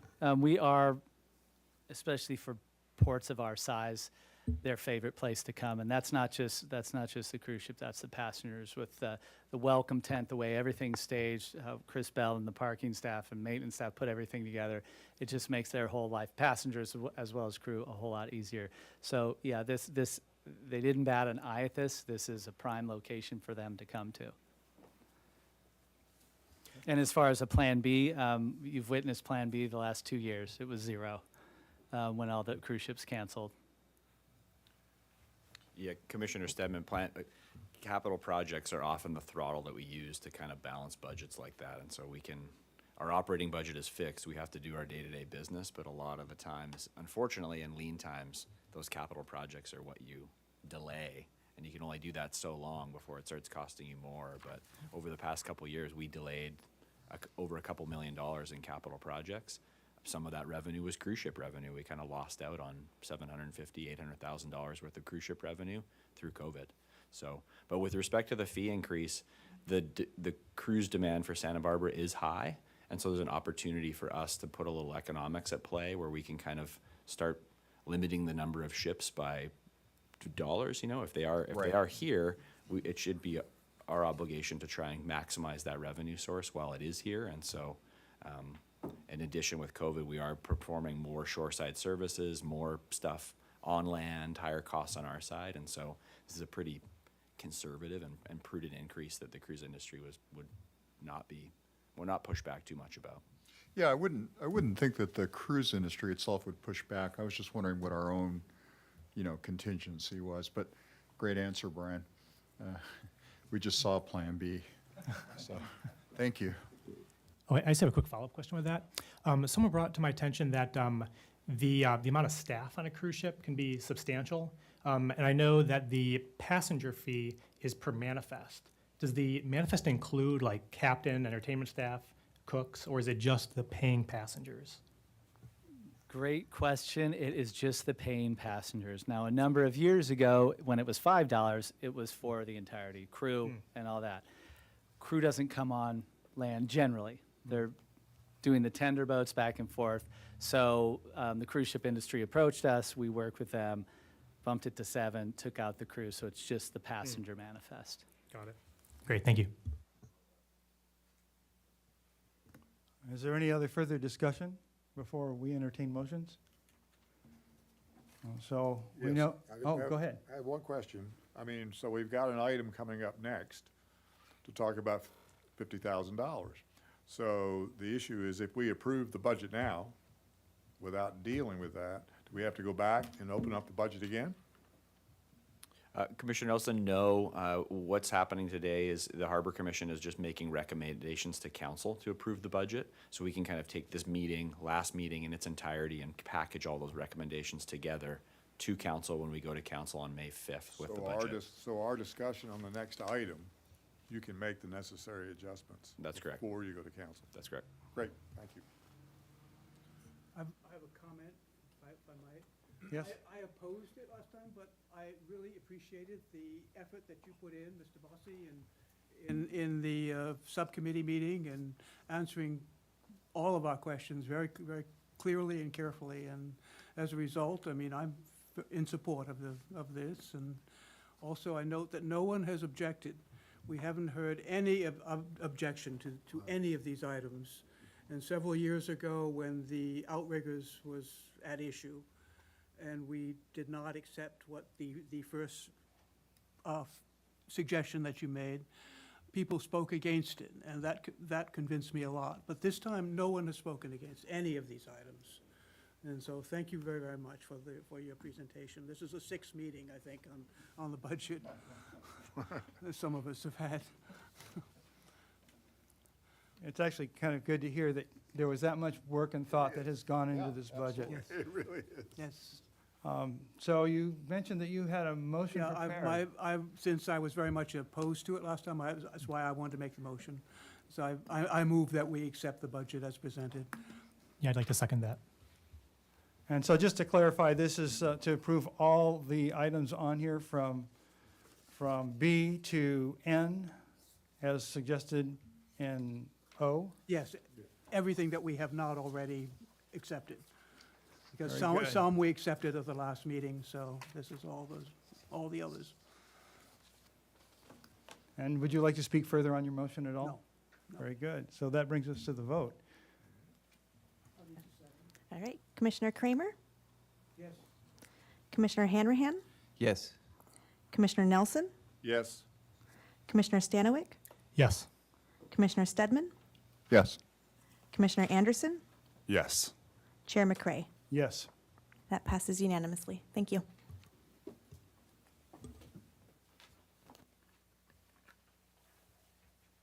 All right, so the next item on our agenda is a proposal from, a request from the Commercial Fishermen of Santa Barbara, known as CFSB.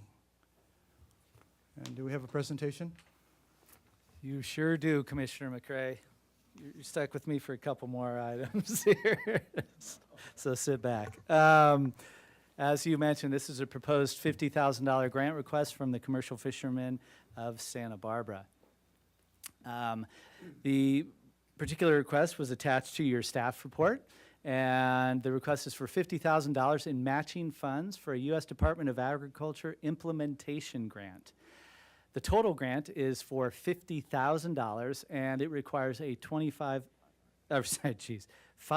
I'm glad we're over the big budget item, $500,000, and requires a 25% match, the equivalent of $125,000 in local matching funds. Now, CFSB has stated that the remainder, the $75,000, would come from local foundations, CFSB donated time and resources. So again, request for $50,000. The total that they're going after with the USDA is $500,000.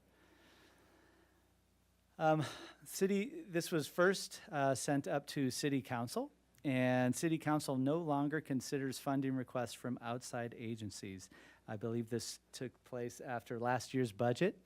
That was direction provided by City Council. The request was then redirected to the Harbor Commission for consideration. And just as a matter of history, City Council previously approved a $25,000 matching grant request from the Waterfront Department budget from CFSB in our current fiscal 2022 budget. If the Harbor Commission agrees to fund the grant request, they'll need to identify a funding source. You just heard a very detailed budget report. Some of the possible funding sources include waterfront department reserves, cancel or delay or some other machination of a capital project, as was mentioned by Commissioner Nelson. Another option, which would be to increase a particular fee. I just took, for example, increasing monthly slip fees from 5 to 6%. Just that 1% generates nearly the entirety of that $50,000.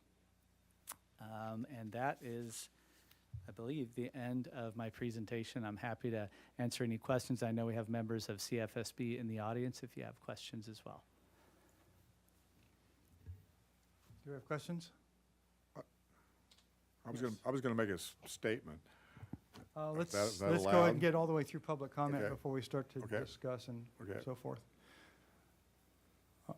If there are no other questions, I want to find out about the grant. Have they already applied for that grant and tentatively received it? Have they gotten approval for it and are waiting for a match? Chair McCray, which grant, the first or this second $500,000? The one that the $50,000 would be part of. I'll let Mr. Chris Voss respond to that. All right, so we'll go to public comment. Oh, there we go, the light. Good evening, Commissioners. My name is Chris Voss, and I'm President of Commercial Fishermen of Santa Barbara. And to address that question, I'll start right off the get-go. We received a $100,000 feasibility study grant from the USDA, and the $25,000 we got last year was added to that for the match. And we've dove into that process, and we're finishing up a economic analysis of our value as food producers here in the Port of Santa Barbara, as well as an analysis of all the different maritime interests in the harbor and their needs. And this is clearly focused on the commercial fishermen, but we're looking in a broader way at other, like Danny Castagnola in his service and other interests that will survey what their shoreside infrastructure needs might be. This whole process is an effort for us to secure in a long-term way our shoreside infrastructure needs, which are part of the harbor district's commitment to the fishing community. I have been a beneficiary of the commitment this community has made to the fishing community from its inception with the Tidelands Grant. In granting the city of Santa Barbara the land that the harbor's on, they stated that commercial fishing was one of the 3 major interests that were to be part of your process. And as such, over the years, when I was born here in Santa Barbara and I grew up as a fisherman here, I wasn't aware that the facilities that we got, the consideration we get as a community was built on that original commitment. And I am here tonight to express my gratitude to this community and this group of leaders and this group of administrators for their efforts to achieve the balanced use commitment that was outlined in the original Tidelands Grant. So that's a little bit more than I wanted to say, but I'd like to just finish with thanking all of you for the work that you do in making good decisions, and the administration here for all they do to make certain that this economic engine, which is the Port of Santa Barbara, functions successfully. And Mick's back here, and he's been instrumental in creating what we have today that benefits the commercial fishing community. So if you have any additional questions, I'd be happy to answer them. One thing that's a little fuzzy is that there's an implementation grant of $500,000 that's cited in Brian's report. And our hope is to pursue an acquisition grant as well. So our hope would be that this $50,000, which we're not going to receive unless we receive additional grant funding. So it's a way to leverage our ability to receive additional grant funding by committing to giving us 50 grand. We don't get it unless we get significant additional funds. But we'd like those additional funds to not only include the potential for a $500,000 USDA grant, but also be applied to the 50 grand to a match for an acquisition grant that we might pursue, of which there are many that we're learning about. And so, again, it's just a means to leverage funds to end up ultimately facilitating this harbor district's commitment to the commercial fishermen. Thank you. Thank you. Do we have any questions for Chris? Seeing none? Oh, go I have ahead. a quick question. Chris, this $50,000 that's at issue, I mean, do you just need the commitment that it's forthcoming, or do you need the actual dollars in your bank account? What it amounts to is the commitment that it's coming, being a powerful tool for us to receive these additional grants, right? If we can demonstrate, in any application for this kind of a project, you have to demonstrate community support. Last year, we got the city council to endorse us 100%. They gave us 25 grand, right? And we've had the County Board of Supervisors support our efforts to pursue this as well. They see the benefit that a bunch of food producers have for this community. We're a powerful economic engine. They understand that. I assume you guys understand that as well. And so the goal is to continue this support, and that commitment gives us the leverage, the traction when we're pursuing additional funds. Right. So, I mean, would a letter of intent help? I mean, you know, if absent of, you know, the actual dollars or a successful budget item, I mean, can a letter of intent help? We would have to agree when we make application for a grant that we can cover the match. So, I mean, we basically don't have to provide a letter of intent to make the application. But when we make the application, we're saying that we can cover that, we can cover it. So that's so I'm not sure a letter of intent would really help. To be honest with you, we need to be able to say that we can cover the match. So, for example, last year, we were looking at USDA funds and we were looking at EDA funds. And so the fellow at EDA says, you know, Mike, if you can write a letter saying that you're interested in a $100,000 grant, you can cover the 25% match, we'll work on it. And so what I did was like, oh my gosh, so I was talking to Jason Harris, the economic development manager, and I said, you know, we've got a wink and a blink when I write this letter. And he says, why? He said, we agreed, the council agreed to help you in your grant application program. They're considering the budget now, ask for it. And that's what we did. And it found its way back to the waterfront department to cover it.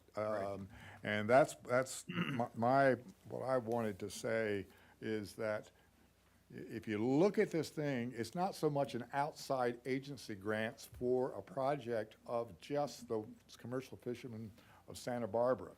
This is a joint, what you call it, a public-private partnership between the city of Santa Barbara and the commercial fishermen of Santa Barbara. And what we're doing is what we said to the council is we acknowledge and accept the contributions you've made historically to our industry, whether that's fish hoist, whether that's the ice house, whether that's the discounted slip fees. Right. And because of that, we're not asking you to fund a $2 million acquisition and development fund.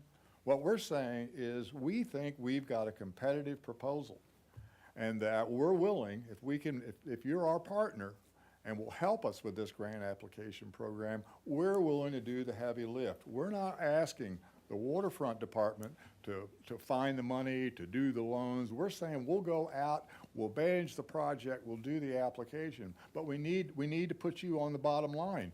Our organization is, you know, the CFSB is, you know, 2 volunteers, and, 3 part-time employees. So we need the stature of the city to be able to apply for these. And the reaction from the council was, oh, yeah, we did a similar thing. We just built the bike path from Modoc to Cliff Drive, the Las Positas Pass. We did that with transportation funds. And the bulk of that was federal monies that we were able to access by virtue of covering the grant. And what we're proposing, and what the council was proposing for us, was to do that. So essentially, what I'm trying to say is it's an acquisition and development project that was identified in the harbor management plan 30 years ago, but not funded. And what we're doing now is we've evolved that project, the project that was in the harbor master plan, consistent with the updated coastal plan, but we're doing it a different way. We're doing it through a public-private partnership where the nonprofit takes the lead on it, and the city covers the match. And that's all, and we were successful last year, and when we met with our planning group, which includes 2 city council members, they said, well, we ought to do an update. We ought to do an update for the council saying that you were success, that you were able to take the $25,000 and come back with 100. And then ask for the ability to do that again this year. So we followed the same path down, the same path of an outside agency request. So what I'm trying to do is suggest it's not really an outside agency request. This is a project, this is a partnership with the city to basically fund a capital budget item that was, has been ignored for 30 years. So that's the way I'm trying. It's like it's a project just of the commercial fishermen of Santa Barbara. It is a project in the harbor master plan supported by the local plan, the local coastal plan. Understood. And so just to clarify things, you receive no benefit. I mean, you're representing a nonprofit. Right. But Right. you receive no economic benefit. Right, none. Okay. Basically, it's as if, just like the transportation department in Public Works at the city went after federal funds to build a bike path along Las Positas Road. Well, we're going after funds to basically build a storage facility that for years was in the capital program of the waterfront department. And it's just a different way of I would argue, an innovative way where the city council wants to partner with a nonprofit to satisfy this capital objective, so.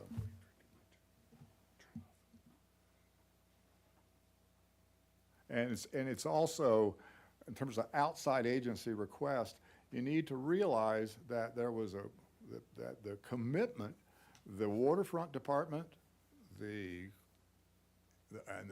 depth of the commitment, I should say, is pretty significant. You had a commercial fisheries subcommittee that was formed to address this problem. There was a zoning decision that was made that was going to take the last piece of one of the last remaining parcels for coastal dependent developments. And it was a subject of a conditional use permit. Well, the conditional use permit was granted, so that property went away. But in the process, we were able to convince the Planning Commission and the City Council that there was a problem, that there was a problem with the infrastructure available, and there was a problem with the zoning. So they agreed and basically went to Paul Casey and said, go to the Harbor Commission and see if the Harbor Commission can't address this problem. And that's what happened. So the subcommittee looked at this. They looked at properties on public land. Could we put it on public land? Couldn't find it. And then we finally went to private land. Oh my gosh, when we went to private land, then we've got a multi-million-dollar project. Didn't want to ask the city for multi-million-dollars. What we're saying is, let us try to secure the funding for this capital project we all agree should be done. Let us do that with a public-private partnership, and we'll take the lead on it. So it's not really an outside agency request. It's basically us doing the bidding of the Commercial Fisheries Subcommittee, which was endorsed by the Harbor Commission, to go to the city council and ask for direction. And we went to the city council and we asked for direction, and they came back unanimously and said, yes, we want to help you solve this infrastructure problem. And more than that, we want to emphasize the upward trajectory in the local seafood industry to diversify our economy. So and to make sure that happens, we are going to assign 2 city council members, Jordan and Friedman. We're going to assign them to work with the Commercial Fisheries Subcommittee to get this done. This $50,000, this grant program is part of that larger project that has worked its way from the Commercial Fisheries Subcommittee through the Harbor Commission to the council. So I'm going to interrupt here just a bit. We've engaged in some discussion already on this, but I don't think we've actually given the opportunity for full public comment. I just want to make sure that we don't have any public commenters on this agenda item. At this time, we don't have any public comment, but we do have 2 people, both Leslie Wiscombe, Planning Commissioner, and Mike Jordan, Council Member. They are our commission liaisons, and they would like to add to this discussion. I'm going to call on Councilmember Jordan first. Thanks, Angela. Can you hear me? Yes. So I am just procedurally remiss about ever giving comments such as this as a liaison, but as Mike and Chris mentioned, I am one of the 2 council members that has stepped up to be part of this effort as directed by council. And I'm really just here to encourage you not to dismiss outright this consideration, particularly in the order of which you've seen it tonight. Recommend adoption of a budget and then come backwards and try and get some more money out of the budget. I'd encourage you to think outside your usual role, from my perception, which is a successful property management function, renting space on a water between pillars and doing that really well, and not to what it is right now, but what it could be in the future. Chris and Kim and Mike will talk about diversifying and improving the city's economy, expanding the fisheries role, the relationship to infrastructure, harbor master plan, local coastal plan, and the Tidelands Trust. But what's being called the Marine Collective is not just something benefiting the fisheries. It's also adding to the presence and engagement of the seas and the waterfront with the community at large. Besides the connection simply to our food, it also connects us to our connection with the seas and the harbor. I can give you a couple quick analogies from my point of view, and one of them is the airport. It's a remarkably successful financial endeavor that at the same time, since Elephant Bar closed and a subsequent restaurant closed and 9/11 happened, has lost its connection to the rest of the community other than a flyer leaving the airport. The opposite analogy I would give you is somewhere like the library. It is not your library or my parents' library anymore where you go and sit and read books. Our library gets out and works with the homeless, does outreach to economically deprived neighborhoods and children, serves as a structured response team for catastrophes like the debris flow in Montecito. It has become something that is so intertwined in the community that if 10 years ago you said this is what a library looks, that's not how it looks today. So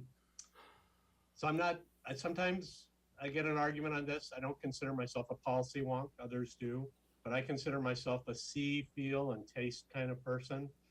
And this resonates with me personally because it looks to the future. It resonates with the community as you begin to establish these relationships and these connections to the community that are more than just rental earning purposes. And eventually it just begins to bring us back to ourselves and our connection to the water. So that's kind of off on a tangent from the nuts and bolts and the paper readings you have to do. But I really think that's what it's all about. It's about humanizing the waterfront and the ocean back to the community and what it means from where our food comes, our relationship with the water, our relationship with history, and our relationship of place. Thanks very much for letting me make some comments. Thank you. Do we have any questions of the commenter? All right, so we have somebody else in the queue? Yes, Planning Commissioner Leslie Wiscombe. Good evening, Harbor Commissioners. Councilmember Jordan spoke very eloquently about this request, and I really appreciate that. I think the overview is really important. The $50,000, and I want to say up front, I'm not speaking as a planning commissioner. I'm speaking as a member of the executive committee of the Commercial Fishermen of Santa Barbara. So the $50,000 in matching grant funds is really crucial to the Maritime Collective. And I hope you all had a chance to review the documentation from Dr. Selko. This is an industry, as seen from CFSB's press release of October 21. It has a remarkable $11.4 million in sales, which boosted California's highest economic return for 26 commercial species of fish and 6 of the state's top 10. We are just a fish-rich community here. In addition, California Fish and Wildlife documented a 60% increase purchased by local registered dockside buyers in 2020. As well, CFSB and the local seafood industry is recognized in the city's economic development plan with steps towards implementation of the Maritime Collective. And that's really important. Councilmember Jordan gave the really heartfelt speech. I'm trying to follow it up with some numbers and facts here that are probably pretty boring, but and Section 30234 of the Local Coastal Act, our California Coastal Act, and our LCP Policy 2.2-9 says facilities serving the commercial fishing and recreational boating industries shall be protected and where feasible upgraded. So you have an opportunity here in the Coastal Act to act on that. So I would urge the commissioners to recommend approval of the $50,000 request for matching grant funds to continue the momentum and successes of the CFSB that they've made to date. And please remember this is an industry that is housed. We don't need new residences for it. It really should be supported, hopefully, by the Harbor Commission. Thank you for your. Thank you, Ms. Wiscombe. Do we have questions? I'm seeing none across the dais here. That brings us to discussion of the topic. If I may interrupt, there is someone on the remote meeting that would like to make public comment now. Great, thank you. Ms. Diamond, I'm going to unmute you and you will have 2 minutes to speak. Good evening, commissioners. You got me? Yes. Hello. Okay. Hi, my name is Jamie Diamond, owner of Stardust Sport Fishing and partner and manager at Santa Barbara Landing. And I'd just like to speak with my support for what's before you right now. Councilmember Jordan really said it wonderfully, but the outreach that this opportunity is going to be able to provide for our community is huge. Really connecting people with our ocean resources, and what the Marine Collective is going to be able to do is just, it's so much more than just a place for the fishermen to process. It's actually going to, I'm excited about it. I remember seeing the renderings several years ago, and I was very excited for the facility. For my vessels, as well as the dive boats, people go spearfishing and lobster hunting on those trips. We end up turning away people, well, not turning them away, but they end up turning away because we can't package their fish up to fly it back across the country for them. We don't have that type of fish processing facility. And this enterprise would actually create the opportunity for a fish processing facility, which would be able to serve the community at large, and our customers would be able to go over there and utilize their services there. It would really bring more of a connection in the community to our seafood locally, supporting, I mean, people idealize the idea of supporting local, sustainable caught fish, but this really makes it more tangible and available to them. And also giving our fishermen the support and the resources and access to the space so they can properly repair traps and nets and store gear to switch out and not be stuck in one gear type because they don't have storage for another. This really serves a huge multi-layered purpose, and I'm sure you're well aware of this, but I just want you to know that there is support from outside the commercial fishermen for this project. So thank you for your consideration. Thank you, Ms. Diamond. Are there questions? Seeing none at the dais here, that takes us to discussion. I've had my light on for a while. Oh, go right ahead. Okay. I don't think this has been presented really exactly what it is. To me, it's fairly simple. The waterfront is an enterprise fund. It gets its income from leases and from rents and from fees and including parking fees.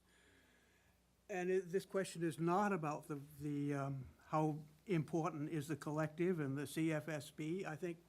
I certainly agree with that. I have a family who have commercial fishing, cousin who's a lobsterman now off Maine. I have a great deal of respect for all fishermen, and I also have a great deal of respect for what the collective sounds like. However, this $50,000 would be coming out of people's parking fees. It could be coming out of the outrigger racks. It's coming out of the enterprise fund. Not a partnership with the city. If it were a partnership with the city would be putting in $50,000. I looked at the October 21st Finance Committee hearing that was mentioned in the report. No one objected to the fact that the city was not going to be entertaining outside funding. So basically, it really comes down to us. Is this something that should be out of fees? Is it part of the enterprise fund?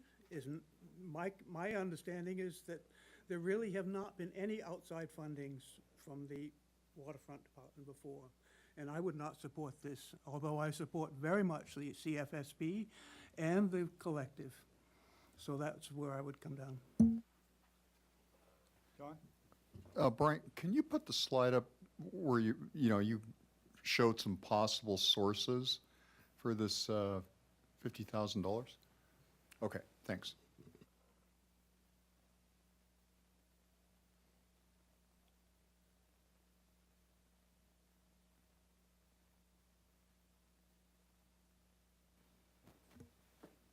I guess, were you just looking at the slide, or were you gonna have more after the slide? Because I just had a general question as well, sorry. Assuming the $500,000 is received, what group will oversee its spending or how it's invested, or making sure the right decisions are made with the money to do what you guys are proposing to get done? I can answer. Commissioner Anderson, yeah, you can hop in if you want, but CFSB would be the entity that would manage that grant and the funds. we would manage the grant and the funds, but I respect Commissioner Kramer's position, but it is a city, this is a project with the city, and the city, in this case, the lead agency is the Waterfront Department. And so the nature of how the project would be managed would be a function of that partnership. So I don't want, I mean, we would oversee the grant, we go get the grant, we would oversee the expenditure of the grant, but make no mistake about it, it's a partnership between the city and the nonprofit. And the reason that we're asking for this is because, if you'll recall, the Harbor Commission voted unanimously to ask the City Council for direction. And they gave it to us. They gave us a unanimous approval. They basically said, we want this to happen. We want to partner with you on this project, and we're going to assign 2 council members to make sure it gets done. And I guess my argument, if we're looking for a place to take the money, it would be, this is a long-standing capital request in the Harbor Master Plan, and could therefore easily slide into the capital budget as an acquisition and development project. And we're a port. We're not just a marina. We're a port. And ports are centers of commerce that we are supposed to promote. And that was the direction that the Harbor Commission received when it asked the City Council for it. So this project is completely consistent with the direction the City Council gave the Harbor Commission on August the 4th.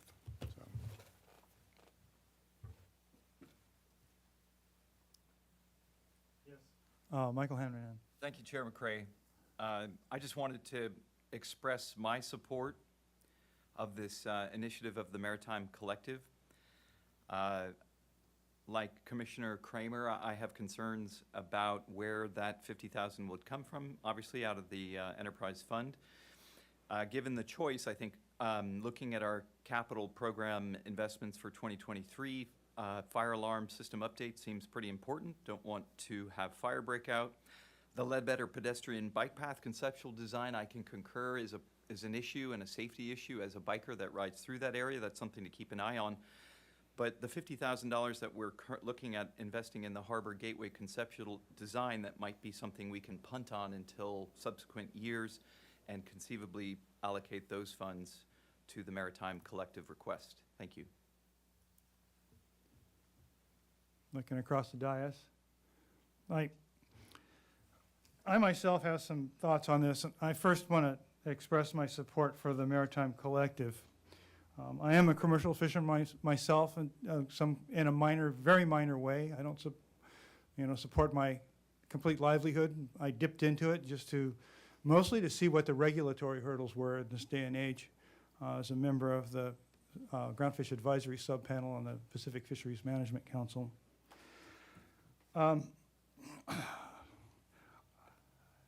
At the same time, I'm looking at this and I'm thinking, this sends a really bad message to our other harbor constituents, the people that rent the slips and so forth. We just hit them with a pretty heavy increase, and we told them that we needed it.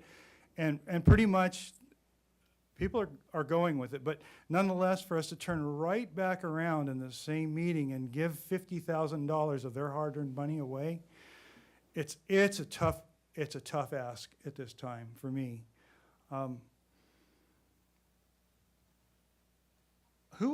Michael, who would end up owning the facilities here? Would we end up being part owners in this thing if we were to contribute money? We as a full partner, the city could absolutely be involved in it. One of the USDA grant we received for a feasibility study, the feasibility study is supposed to determine what is the governance structure that the Maritime Collective would follow.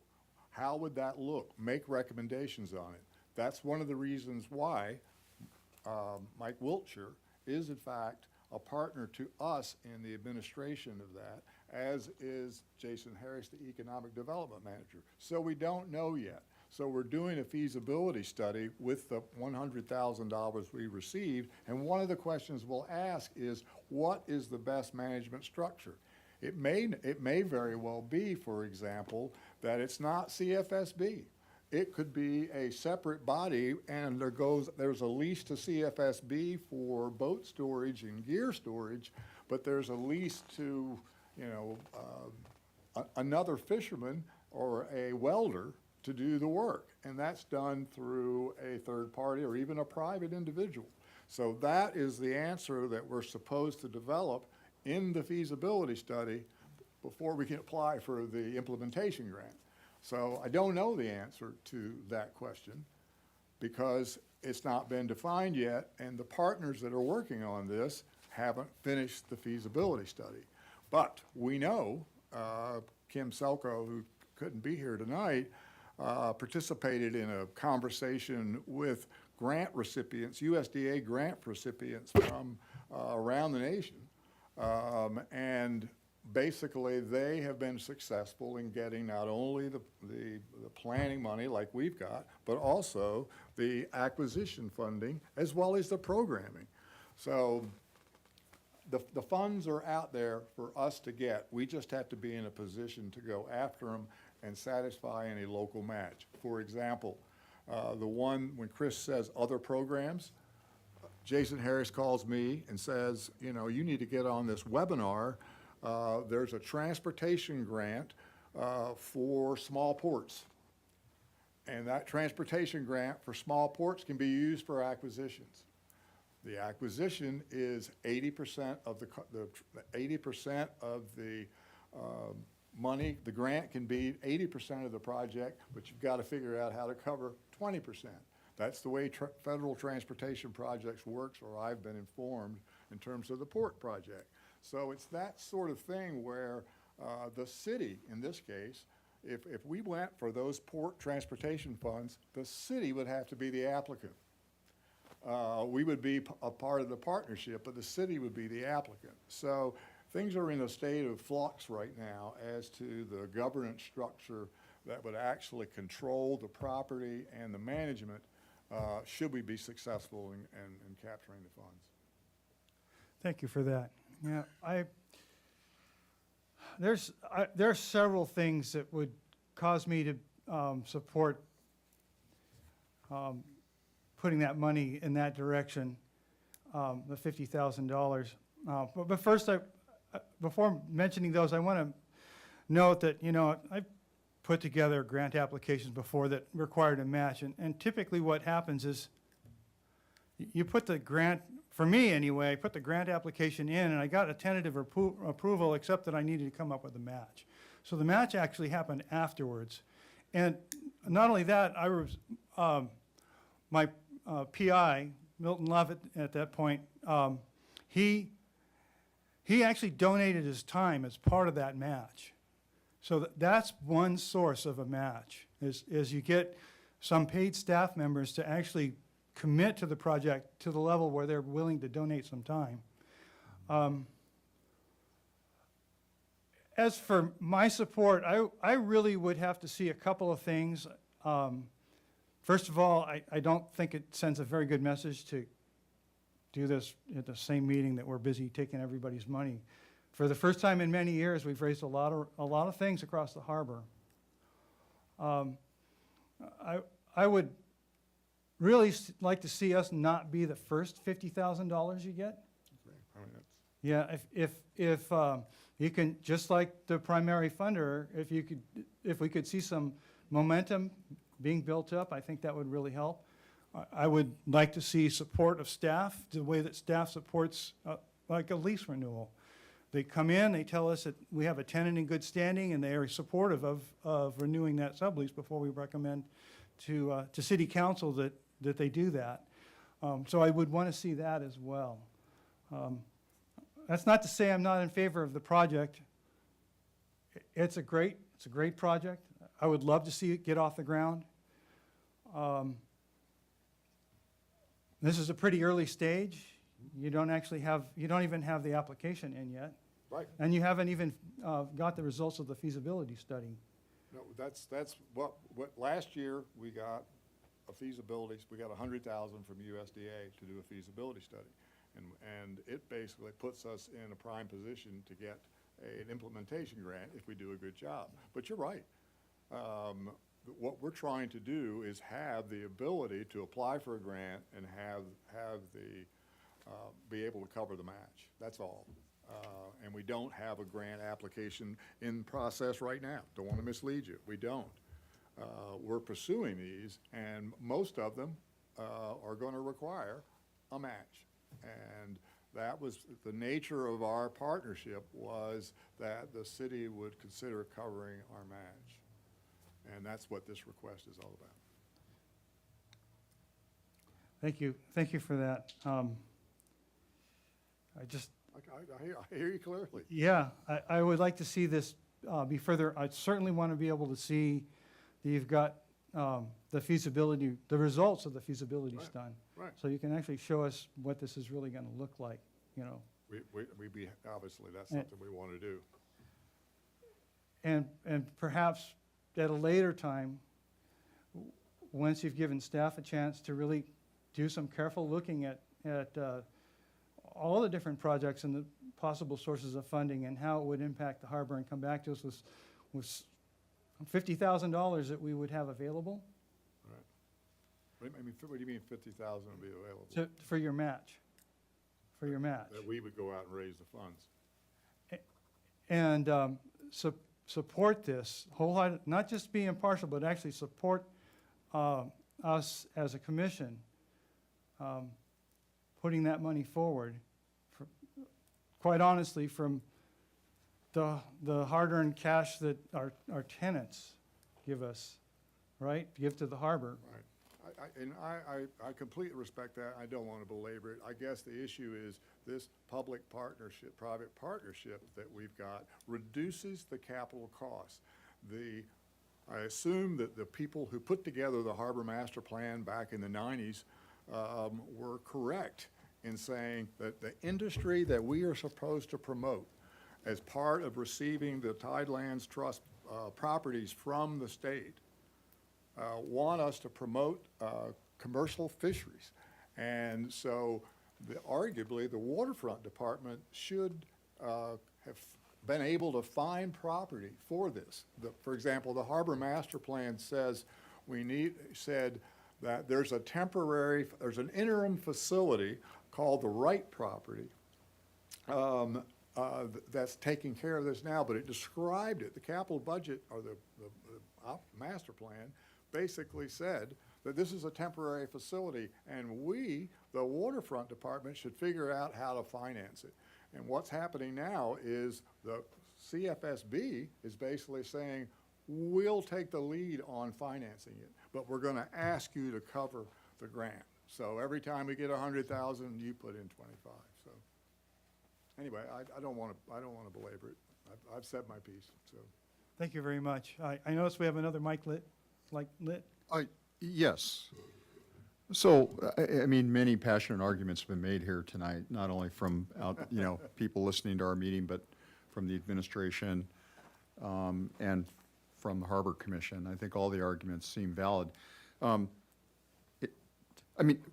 think we need to be careful not to engage in a remedial process here, right?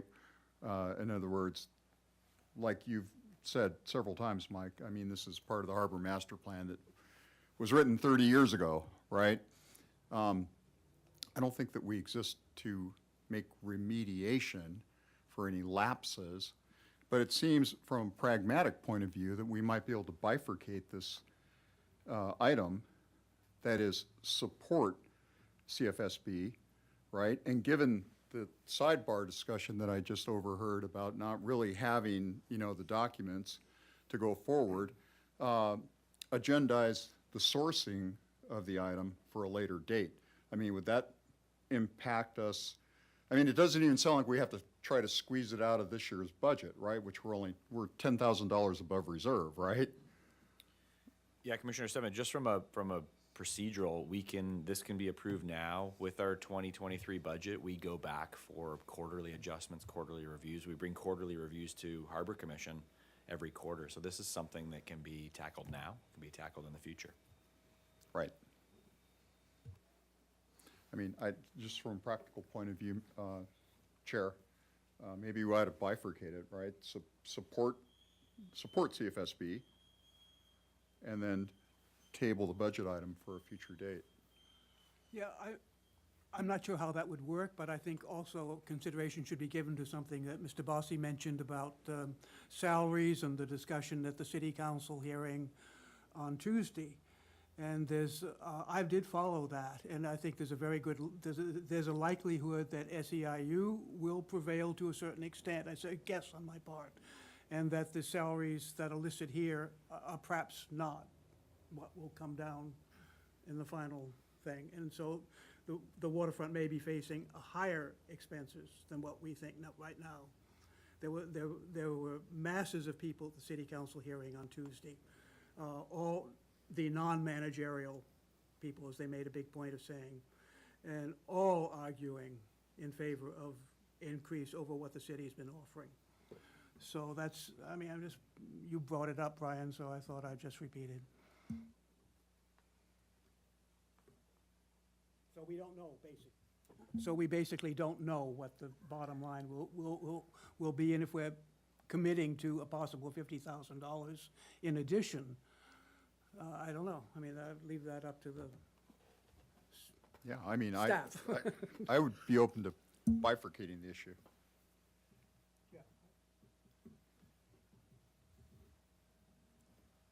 So did you want to make do you have a motion prepared? Or I would you think like to- I think there's more Oh, okay. discussion. I'm sorry. Go right ahead. No, I was just going to say, yeah, I mean, I would definitely be in favor of, but, you know, and the reason for that is because it seems that city council is kind of already on board with this. I mean, they're making progress, and, I mean, we had a comment from a council member, and they seem to be well-versed in this. But I think when it comes down to it really comes down to the funding source for me, right? And I mean, there's two things. I mean, we could cut expenses, or we could raise revenue. I mean, it's really, it comes down to how we can get this 50,000. And so, yeah, I mean, if I had to choose, and I see right here on the action item, it says to identify a funding source. And right now, just creatively speaking, if I had to cut an expense, I'm in agreement with Commissioner Hanrahan. The conceptual design is 50,000 if I had to choose an expense to cut. And I mean, honestly, in regards to revenue, you know, we voted on a lot of revenue increases already. But, you know, instead of the fee increases for the monthly slip fee, I mean, I would certainly come back to the cruise ship. I mean, the cruise ship, if you take a look at all the different boats that are coming to the harbor, and just a simple Google search can show you that they're owned by Carnival and Royal Caribbean, which are both $20 billion corporations. And I mean, the fact that we are raising from $7 to $10 and they hardly batted an eye, I mean, if I had to choose a revenue increase, I would go to them besides the local community. Great comment. What if there's a vote to not have cruise ships? Yeah, I think that's a separate discussion, though. Yeah. Mm. Yeah, that was my earlier point, right? Yeah. The Plan B. No, that's a good point.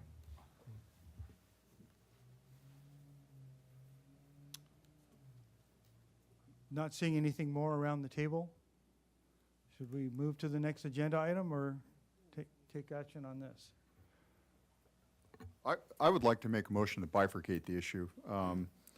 That is to say, we take action to support the request tonight as Harbor Commission, and then ask staff to come back with a little bit more detailed recommendation or areas in the either from the expense side or these are all from the revenue side, right?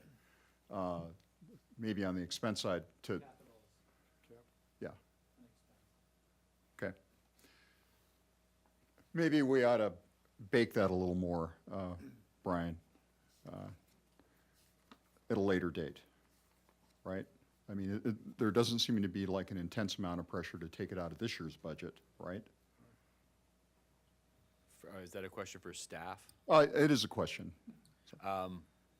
The pressure's from CFSB making the request, so there's no pressure from staff to take it out of our Right. budget. We're just responding to what Harbor Commission decides. We'll work with whatever you decide tonight.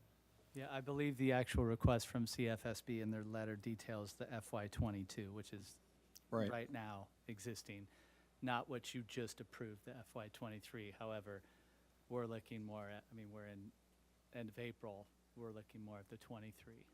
Right.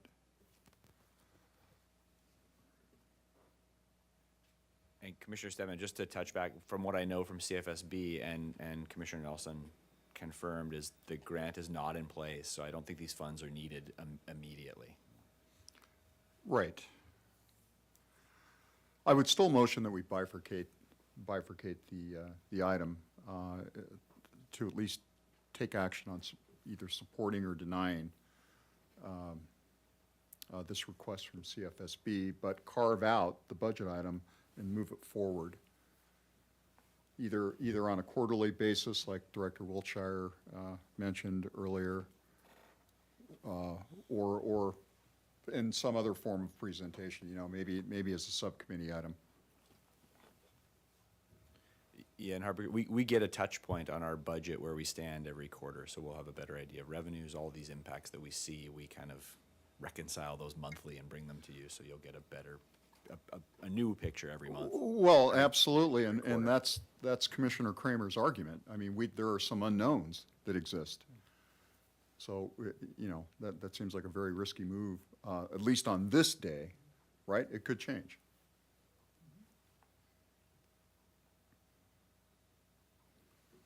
All right, so we have a motion on the floor. Second. All right, it's moved and seconded. Would you like to speak further on your motion? No, I would not. Thank you, Chair.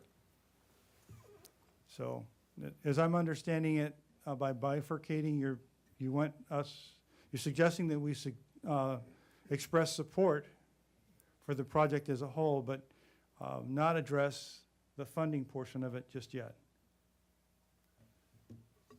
Correct. I think we should agendize the item going forward, but the motion is to bifurcate this recommendation that's in front of us. So it sounds like the motion is to support, and I mean, Yes. put aside bifurcate. The motion is purely and simply to support what? The question is to support $50,000. Is that what we're supporting? What's being? Yes, so I'm, Okay.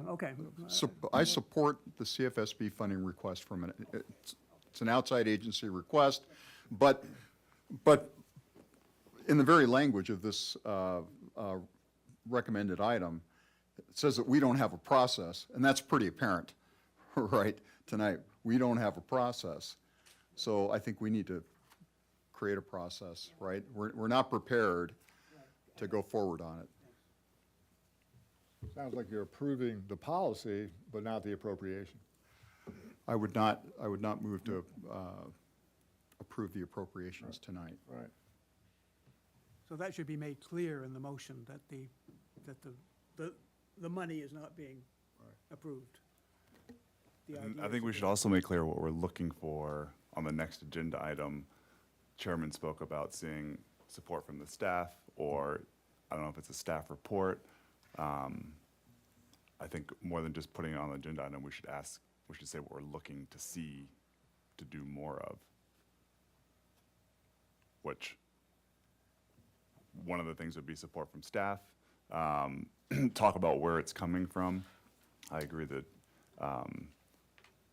if the cruise ships stay, which I think is obviously a different subject, but trying to source the funds from them, or the entrance are two leading candidates. Maybe we should put those on the agenda to be discussed, which one we think is best suited if we do go forward with the 50,000 funding. And I'm not sure of the policy of how to get that onto the Well, next meeting, it- but. Commissioner Kramer, I mean, if we support the funding request, I mean, shall we modify the motion to have it be conditional? I mean, how can we be supporting something that, I mean, the grant application hasn't been made, apparently. I mean, why would we be voting to support 50,000 at this point? We can support the whole collective and the CFSB, which certainly I do, but why the money? Why not say that we will come back in 6 months, or we'll come back in 4 months, or something like that, and entertain a request for the $50,000? Well- The Commercial Fishing Subcommittee did not meet all of last year. I was on it. It never met. I mean, so that's why I got off it, because it wasn't doing anything. Right. So, I mean, I'm not too sure what this is, you know, why it has to be done right tonight for $50,000. Well, it's in front of us. Yeah, I know. Prima Why is it in facie, front of prima us? facie, right? Yeah, It's in right, front of right, us. Exactly, yeah, right. But that's not enough of a reason for me, at least, to support it. Sure. Okay, Well, so there's been some suggestions with respect to potentially changing the motion. If that is going to happen, then you have to get your second to agree to changes, or we have to vote on it, or you have to withdraw your motion. I would like to redact my motion and simply state that we are in support of the commercial fishing of Santa Barbara. And its collective, include that language. That's it. That's the motion. All right, so could you restate your motion as concisely as you can for the record? Yes, I'll withdraw the previous motion that has been seconded, and I would like to make a new motion that the Harbor Commission support the commercial fishermen of Santa Barbara And the collective? and the collective. Excuse me. All right, and so do we have a second? Second. All right. So the motion has been moved and seconded. Is there any further discussion on that? Is what this is saying yes to the $50,000 that we agree we should provide it, or no? We're undecided. It's not a motion to consider the 50,000. Okay, okay. So the motion is that we, in general, support the Marine Collective, their endeavor, and the CFSB, but it does not include the money at this time. Correct. All right. I'll call for the vote. Before I take the vote, there is one more member of the public that raised their hand. Do you guys want the public comment as well? We'll hear it. Thank you. Yeah, we'll hear it. Mr. Nash, I'm going to unmute you, and you'll have 2 minutes to speak. It appears you're still muted.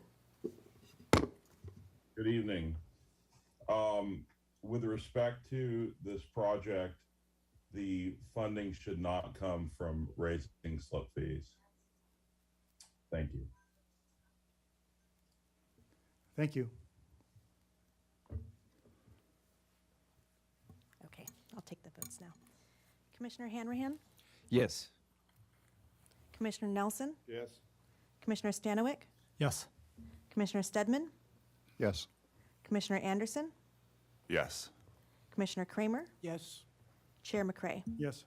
That's unanimous. Thank you. All right. Oh, there we go. All right. So that moves us on to the next agenda item. And what do we Chair have? McCray, does anyone need a 5-minute break? You never know when the item's going Oh, to my go long. goodness. But What a great idea. just offering it up. All right. Let's give ourselves 5 minutes here. We'll meet back in, let's see. 8:15. Yeah, 8:15 is good, so it gives us 7 minutes.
back to order. We are on to a couple of items here. They're actually closely connected. And Brian Bossy is just, he's the man of the evening. So we have a couple of lease agreements to look at, Brian.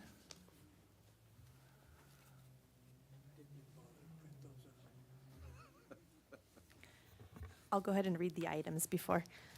Item number 7, proposed assignment of lease agreement number 27073, Chomp on the Rocks, located at 113 Harbor Way. Good evening, Mr. Chair and Commissioners. You are correct in your quick summation. These are very closely related. They are almost duplicative, so I will quickly go through both of these, and please ask me any questions as you see fit. This first one, is, as Ms. Rodriguez stated, is a proposed lease assignment for Chomp on the Rocks. This is the lower restaurant at this particular site.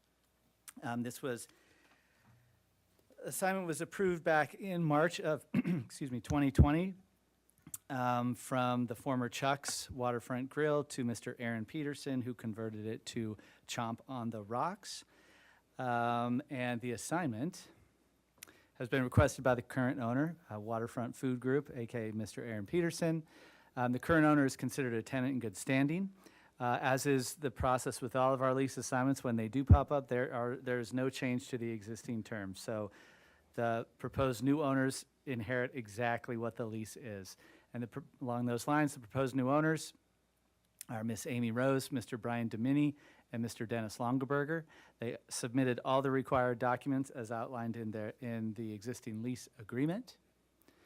A little bit about the proposed owners. Miss Rose grew up in the restaurant business. Her father was a very well-respected restaurateur throughout the state of California, as well as the entire southeast of portion of the United States. She is currently the director of operations for 7 Black Bear Diners in the San Joaquin Valley. She has a good credit. All 3 have good credit ratings. Mr. Domini has been a general contractor for 30-plus years. He focuses on restaurants, and he has built and renovated over 70 restaurants throughout the LA Orange County area. And Mr. Longaberger has been one of our business owners in the waterfront for many years. The existing lease terms that will continue, Chomp on the Rocks, just under 4,000 square feet, a base rent of $11,977.60. They have a percentage rent clause wherein they pay 10% up to including $1.25 million and 11.4% above that. As far as the lease is concerned, the initial term, and this is the same for both of these, expires on 12/31/2025, and they have 3 5-year options beyond that. As far as the downstairs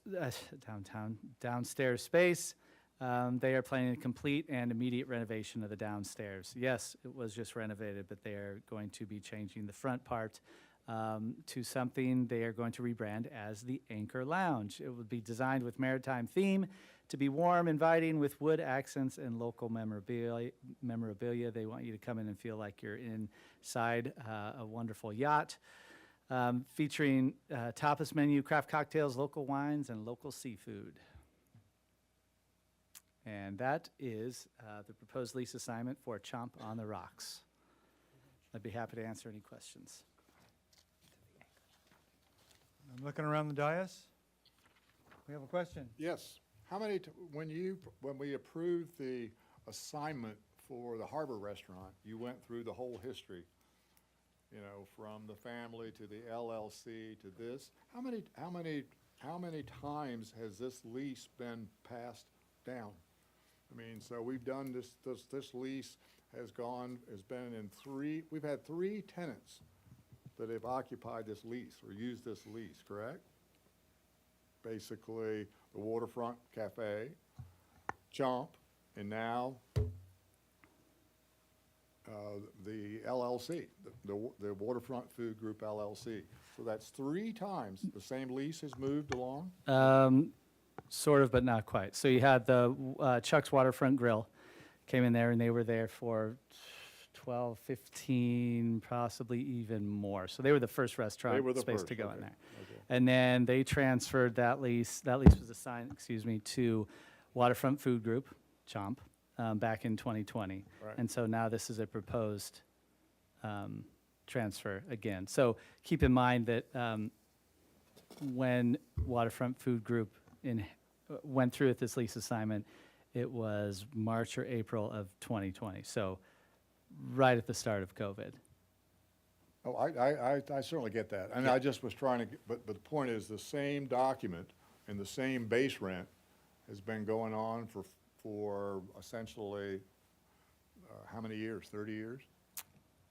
Not exactly, no. Yeah. So this has a CPI increase. So Right. this will get your 8.9% CPI. That has nothing to do with real estate. That's CPI. But I guess what I'm trying to say is that when the lease was initially negotiated, when the lease was initially negotiated, there had to be, how was the base rent established? And all I'm saying is it looks like if there was an initial negotiation for the base rent, but that lease has been conveyed and conveyed and conveyed 4 times, right? Correct, Commissioner. So it's the same lease. It's the lease that was originally negotiated. Right, exactly. And so my concern is, how do we know that we're getting a market rate? If there's- Mr. Chair, Commissioner Nelson, as with all of our restaurants, the base rent doesn't really mean a whole lot. All of our tenants pay the percentage rent. If they're paying base rent, they're not being successful. So we want them to be able to pay the percentage rent. And in this case, that is what happened with Waterfront Grill throughout their time. And I would say they were marginally performing. Unfortunately, with COVID, this never got off the ground. This is well within their entitlements with the lease agreement. So we rely on, as we do with all of our restaurant tenants, percentage rent is where we get our money, not the base rent. Okay. And then finally, so this business has been sold 4 times. And each time the business is sold, a part of that sale is the right to use the waterfront property, the public property. Do we know how much the private individual sold the restaurant for? Yes, we have that documentation, and it's 3 times. Waterfront Grill was number 1. Right. Waterfront Food Group, which operates as Chomp, was 2, and this is 3. So, is it going up? Is it increasing in value? So are they, are they selling for a higher and higher amount, is what I'm trying to say. Mr. Chair, Commissioner Nelson, when Chuck's sold, they were just getting out. They did not make any money. In this particular instance, with the nearly, I would say, close to $1 million in renovations that the Waterfront Food Group did, I would say a loss at best, maybe a little. They did not profit from this. Okay, I mean, I guess that's what I'm saying, is that we're basically selling public property, or the right to use public property. And I'm just curious, what's the value of that? That's driven by the market. And it's driven by the negotiations of the existing tenant with whomever he's negotiating, or she's negotiating with. Exactly. Okay, that's fine. Are there further questions? Discussion? I guess I would just quickly say the base rent would matter in the instance when they're not making any sales, right? So it has mattered recently. And I think for the good of the waterfront, we really do want a tenant we feel strongly is gonna do well in there to raise funds. And is that vetted? Do we feel these guys are gonna come in and do well, obviously, is what we want? Mr. Chair, Commissioner Anderson, that is our hope. A tremendous amount of restaurant experience is with this group, much more so than the previous owner, although a very successful restaurateur in the valley, in the Santa Ynez Valley, didn't quite take off down here. These proposed new owners, 2 of the 3 are very experienced in the restaurant business, either building one or Miss Amy Rose, who's the primary owner. Considerable amount of experience, was born and raised here in Santa Barbara. Her father worked for Sambo's for many, many years, one of the original employees. He then transferred over to, I believe, Caro's and ran their whole Southeast Division restaurants. Retired, a major player in that massive organization. He then retired to the Central Valley and basically for fun decided to start a restaurant. It took off and he duplicated that a number of times in the Central Valley. It was then purchased by Black Bear Diner, which is a massive restaurateur of its own. So she grew up doing this, very confident. But again, you never know what's going to happen. There was COVID. That was a bummer for the Waterfront Food Group. Great people, unfortunately never took off. Good part of it due to COVID. I guess my last question would be, do we know approximately what they're looking to put into it to make it more attractive? For example, I know the top one, it didn't really do anything when they took it over, and it kind of felt that way. Mr. Chair, Commissioner Anderson, there were a number of improvements up top with the Waterfront Food Group, but their main focus was on, they had to completely redo the kitchen, which is, as you would know as a restaurateur yourself, a massive endeavor, and the downstairs was completely renovated. So this time, they're going to come in, they have big plans for both spaces, however, they're first starting with the downstairs, and they're going to do a complete renovation, keep the upstairs open so they can generate some revenue to help support that, and then at some point in the future, flip that. They're going to do a lot of not only the interior, but the exterior. They're already talking to us about patio options and what they can do down there to enhance that space, because as you all know, it's a great place to sit and have a drink, have some food. As far as the dollar figure, I don't know, substantial. Sounds exciting to me. I'm looking forward to another option down there. So don't always have to wait at the busier ones. Very good. So I'm looking for a motion. Oh, do we have public comment? Yes, we have 2 hands raised. The first one I'm going to call on is Mr. William Nash. I'm going to unmute you and you may begin. Yes, good evening again. It sure sounded like the harbor commissioner was asking as an inquiry, where's the lease transfer fee on the public property, much like sub permits? So, thank you. Thank you for the comment. I see no questions. Next commenter, please. The next one doesn't have a name. It's a call-in user, but I'm going to go ahead and call on them, and they may unmute themselves and begin speaking. Good evening, Commissioners. This is Will Railing, taking advantage of this remote public comment opportunity to speak to you from San Francisco. I do participate down there through Accessible Santa Barbara, which is an unincorporated nonprofit association. So we have been, following this saga of the waterfront restaurant and the upstairs bar. I think that was called Forever Summer or something like that, right, Chuck's? And I just, it was just mentioned that the Waterfront Food Group, when they came in, has put renovated to the tune of $1 million.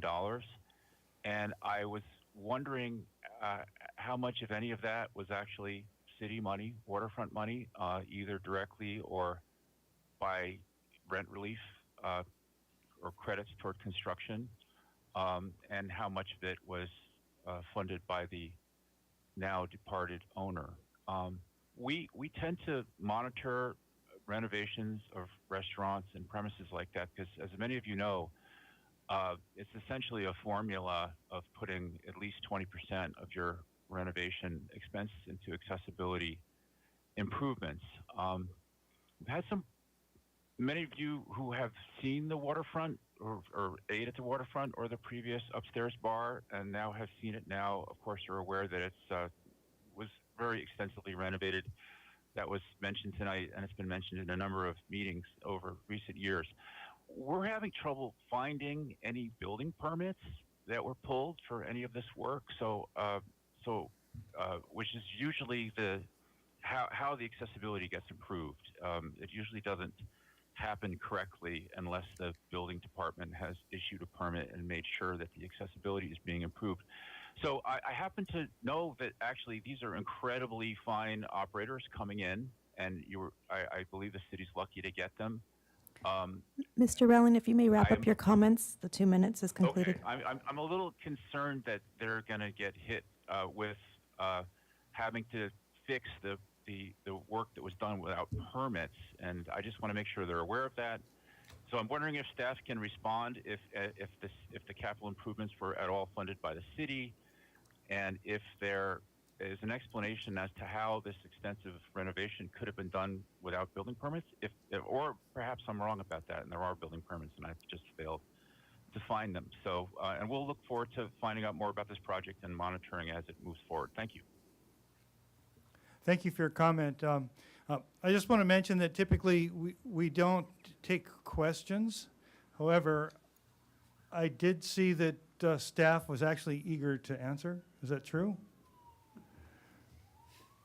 Mr. Chair, everything was permitted. This went through an extensive permitting process. I can't comment on the exact dollar amount, but I know it was extensive, especially in the kitchen area. I can tell you one of the major issues that came up with permitting was on the downstairs, making the bar ADA accessible after everything. He was quite a way along, so that was an additional cost. So I know that ADA was taken into issue and all the permits were received by the current owner. As far as funding, it was fully funded by the current owner.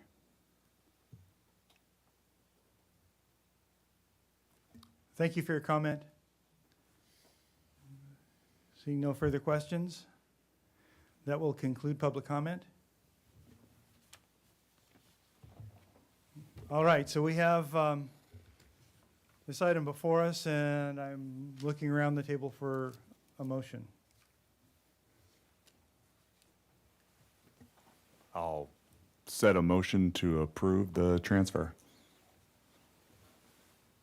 So we have a motion to approve and recommend to City Council for this part of the business. Yes. Do we have a second? Second. Seconded by Michael Hanrahan. Any further discussion? All right, so we're ready for a vote. Commissioner Nelson, Aye. Commissioner Stanwyck, Yes. Commissioner Stedman, Yes. Commissioner Anderson, Yes. Commissioner Kramer, Yes. Commissioner Hanrahan, Yes. Chair McCray. Yes. That's unanimous. Thank you. All right, so I'm going to turn to you, Angela, because it seems that you have to announce each as they come forward before Brian speaks. Yes. Next item, item number 8, proposed assignment of lease agreement number 23328, Salty at the Beach, located at 113 Harbor Way. Thank you, Angela. This is essentially the same drill as last time, however. This is the upstairs component of the 2 restaurants. Again, requested by the current owner, good standing, no change to existing terms, same ownership group, Amy Rose, Brian Domini, and Mr. Dennis Longaberger. Submitted all the required documents as outlined in the lease, including the lease transfer fee of $3,000. Again, you know their experience based on the last item. Square footage, a little over 4,500. Their base rent is not quite 13,700. They too have the same percentage rent, 10% up to and including 1,250,000, and then 11.4% above that. The term expires same 12/31/2025 with 3 5-year extensions. Again, they don't plan on any immediate renovations to the upstairs. They want to focus on the downstairs, and once that's done, they anticipating making renovations to the upstairs. And that concludes my report. I'm happy to answer any questions.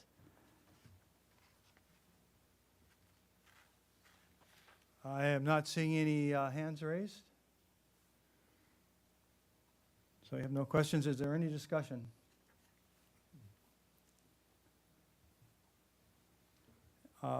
Excuse me, we have public comment, it appears.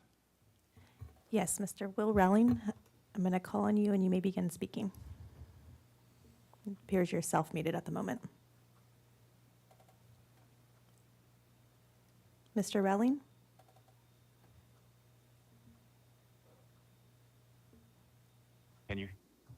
Hello, can you hear me? Yes. Oh, great, thank you. I guess this is my lucky night that this item is in two parts, so I get to respond to what you just heard. I just confirmed in the last 5 minutes that this $1 million renovation was conducted with no building permits whatsoever. Okay, and I will be back to this commission in your meeting next month. Okay, I'm sorry that staff is mistaken, and I believe they honestly, apparently, don't realize that this $1 million work was done in this landmark building without a single building permit being issued. I promise you that's the case. I will come back to you next month. I will take this to the city council. I think the city, the Waterfront Commission, and the new tenant and the city deserves an answer how a $1 million renovation could be conducted without a single permit being issued. They belatedly applied for a small, tiny permit for an alteration to the bar. That permit was never issued. No permit has been issued.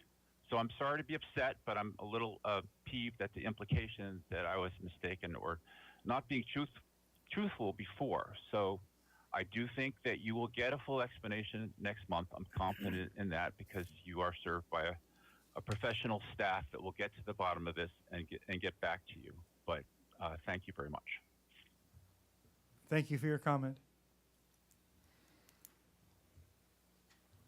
And that concludes public comment.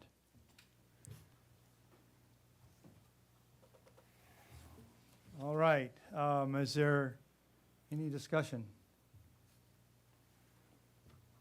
And so I'm looking for a motion.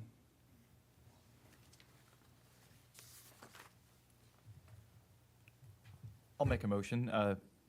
Motion to accept the proposed assignment of lease agreement number 23328 as it stands in our report. I'll second that motion. So moved by Michael Hanrahan and seconded by John. So we're ready for a vote. Commissioner Stanwyck? Yes. Commissioner Stedman? Yes. Commissioner Anderson? Yes. Commissioner Kramer? Yes, yes. Commissioner Hanrahan? Yes. Commissioner Nelson? Yes. Chair McCray? Yes. Unanimous. Thank you. All right, so this brings us to item 9. And we'll be considering cruise ships and what role they play with respect to the harbor and their impacts to the local environment.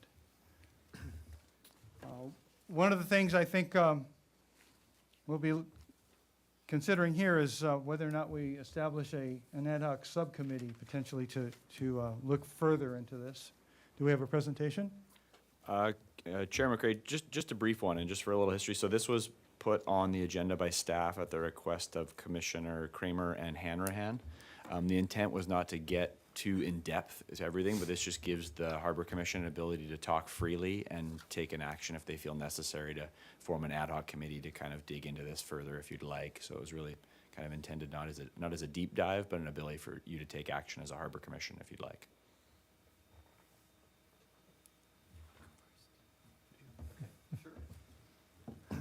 Michael Hanrahan. Thank you, Chair McCray. Tonight we're considering to propose an ad hoc committee for better understanding of the impacts of the cruise ships visiting Santa Barbara, both positive and negative. I would suggest that what we're hoping to learn from this ad hoc committee is to better understand how people in Santa Barbara feel about cruise ships. There has been a tremendous amount of activity, typically in comments on Ed Hat and Newshawk, back and forth, some in favor of cruise ships and others not as much. A quick example of those, I don't know about everyone else, but we're definitely not thrilled to see a new cruise ship posting off of Ledbetter every day now. Is there a better way to support our local business, or should they park further out? The very next poster says, our sales go up exponentially at our State Street store when the cruise ships are here. The next posting, those things are disgusting all around.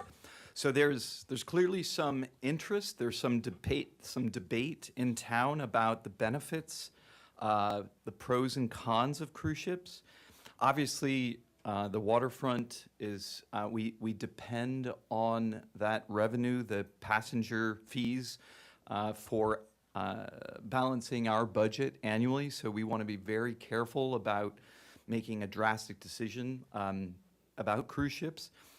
As I've spoken before in previous commission meetings, I'm in favor of business in Santa Barbara. We've all had a tough couple of years with COVID, so by no means do we want to take away from the regeneration of business that is coming back to Santa Barbara post-COVID. But at the same time, it does seem that there is room for discussion about cruise ships in the Santa Barbara community. Perhaps we could give locals the opportunity to voice their support or displeasure about the discussion, just so that they feel as though they've been heard. Questions we would want to answer in this ad hoc committee: how much money is actually coming into Santa Barbara businesses? Which businesses benefit the most? Are there any negative economic impacts from cruise ships? For instance, do cruise ships diminish what might be considered the Santa Barbara brand and discourage others from coming to Santa Barbara because there are cruise ships here as a possibility? And of course, you know, as we just discussed regarding the Maritime Consortium proposal for $50,000, where would we make up this gap in the waterfront budget if we were to begin to reduce the number of cruise ships that come to our community? So those are just some ideas of what the ad hoc committee might accomplish moving forward, and definitely open to further discussion. Yeah, and I completely agree with that, and we would, of course, we would be an advisory subcommittee to the committee who is the advisory committee. So it really would be up to everybody on the Harbor Commission to, you know, to hear whatever information came out and make up their own choices and decisions and ideas. But you said excellently what we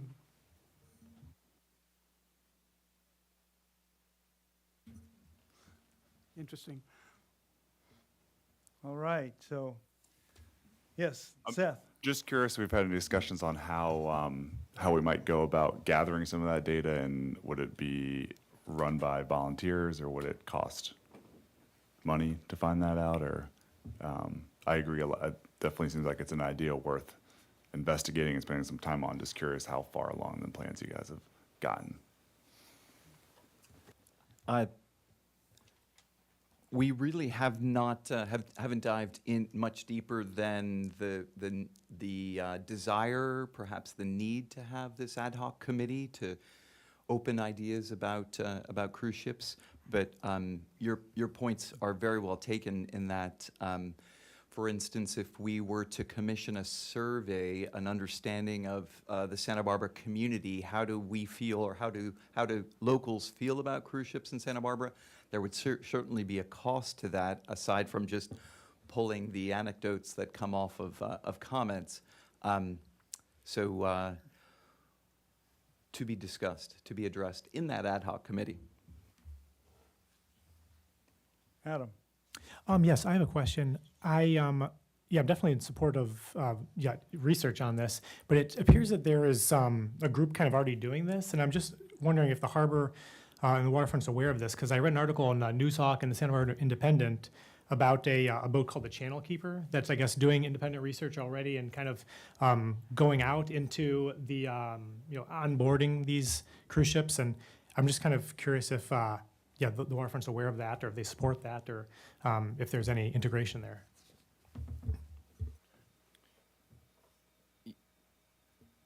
Yeah, Chair McCray, Commissioner Stanwyck, you were definitely aware of Channel Keeper. We've met in the past with their previous representation. They've recently got a new president. I met with him shortly after he came onto the job. So we're kind of aware of their goal. I believe they were historically involved with us in helping put together the original Captain's Declaration. So yes, definitely, we work with them as best as we can, and we're aware that they're there and doing what they do. Great, thank you. And their end is purely environmental. They don't do any of the economic surveys. There has been an organization, View Santa Barbara, what is it? Visit Santa Barbara, which is funded by the city of Santa Barbara, which has done an economic survey, gave a presentation to the Harbor Commission, I think in 2013, or maybe it's 2016, based on 2013. I don't think there's been anything updated since. And this is really a chance for Santa Barbarans to say what they think and to be heard in something other than on Ed Hat and next door. Michael Hanrahan. Thank you, Chair. Just to reiterate, I would say that the ad hoc committee on cruise ships is not anti-cruise ships. It is about coming to an understanding about the pros and cons of the cruise ships that are coming to Santa Barbara's community. What are the benefits? What are the downsides to those ships coming here? And do a full analysis, an examination of what those pros and cons are, taking budget, keeping budget in mind, not going overboard. But it seems that that the community writ large is interested in a more thorough discussion around these rather large vehicles that show up here from time to time, especially considering some of the city's goals with regard to carbon emissions and such. Thank you. Thank you. So I myself am strongly in favor of forming an ad hoc committee for a couple of reasons.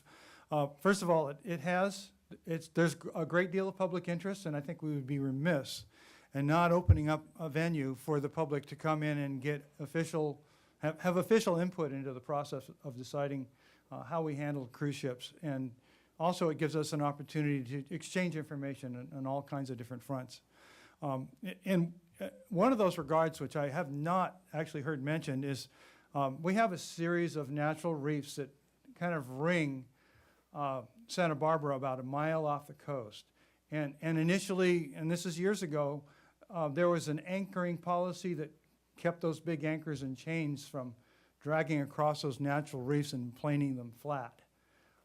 And I have to tell you, a ship chain is as big as I can pick up, and you have to have a hot work permit to cut one in half to use it as a weight. They're giant. And to envision a 100-foot or 200-foot length of that scraping across the Flag Reef and the 1 Mile Reef and Canby's is just horrifying to me, and I would really love to be able to get an update on that, on our policies there and adherence. So those are my comments. Is there any further? Seeing none, this can be an action item if somebody wants to make a... If I may interrupt before we go to a motion, there is one member of the public who would like to make a comment. Oh, very good. I'm sorry. Thank you. Go ahead. Mr. Benjamin Pitterell, I'm going to call on you, and you may unmute yourself, and you have 2 minutes to speak. You're self-muted at the moment, but you may begin. Yeah, hi, good evening. This is Benjamin Pitterly, and thank you. I realize it's getting late, so thank you for your patience. I'm with Santa Barbara Channel Keeper, and I'm here to express that our organization, we strongly urge the commission to take some form of action tonight to create a process, to evaluate the cruise ship program, both in economic and our broader environmental context. So, I mean, here in a nutshell is the issue for us. So, according to the EPA, a typical passenger automotive vehicle, it emits about 5 metric tons of CO2 per year. So we asked the Santa Barbara County Air Pollution Control District if they could estimate the emissions from just one 8 to 11 hour cruise ship visit to Santa Barbara Harbor. And it's just the emissions created while they're at anchor here, right? Not getting here. And they reported to us that one cruise ship visit emits approximately 130 tons of CO2. So that's the equivalent of 26 cars for an entire year. Or if we break that down into days of driving, so one cruise ship stop in Santa Barbara generates the same CO2 as 9,490 days of driving.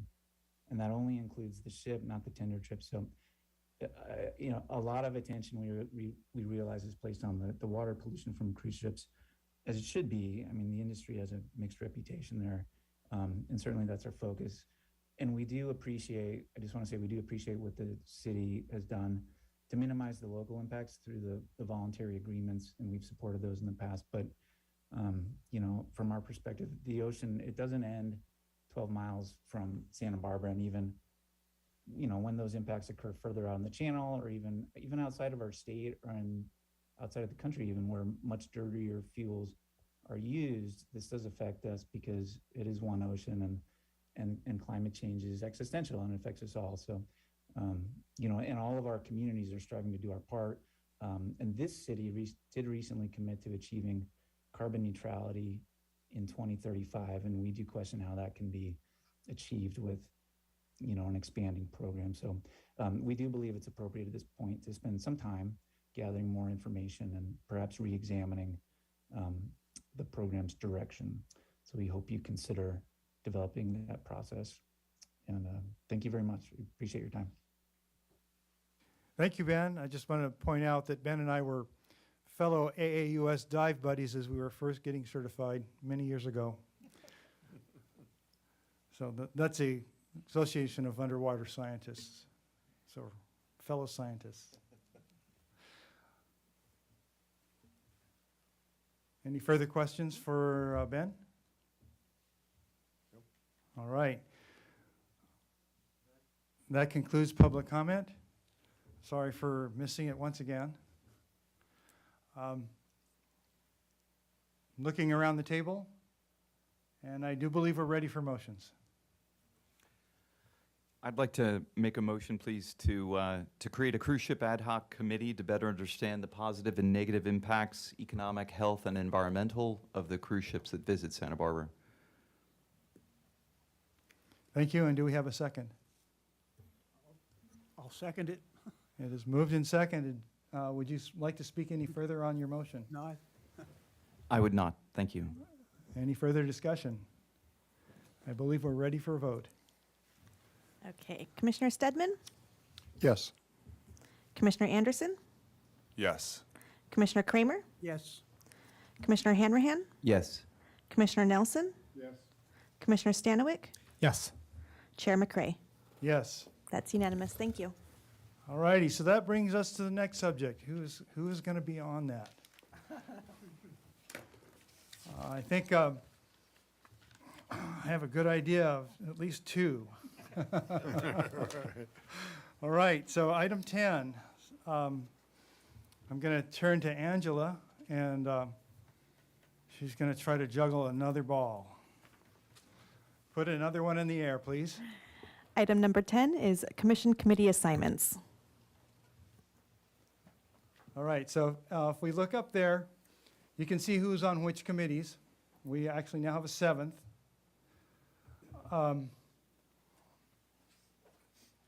If you're not on a couple of these and would like to be on a couple of them, please speak up. If you're already on one, you may not get off. Unless you find a replacement.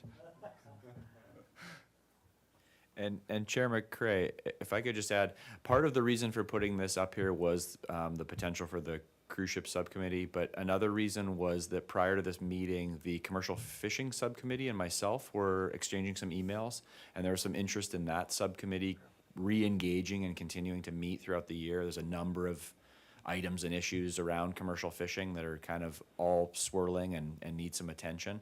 And so there was a thought of, hey, should this subcommittee have a third person on it as well? So pay a little extra attention to that one too.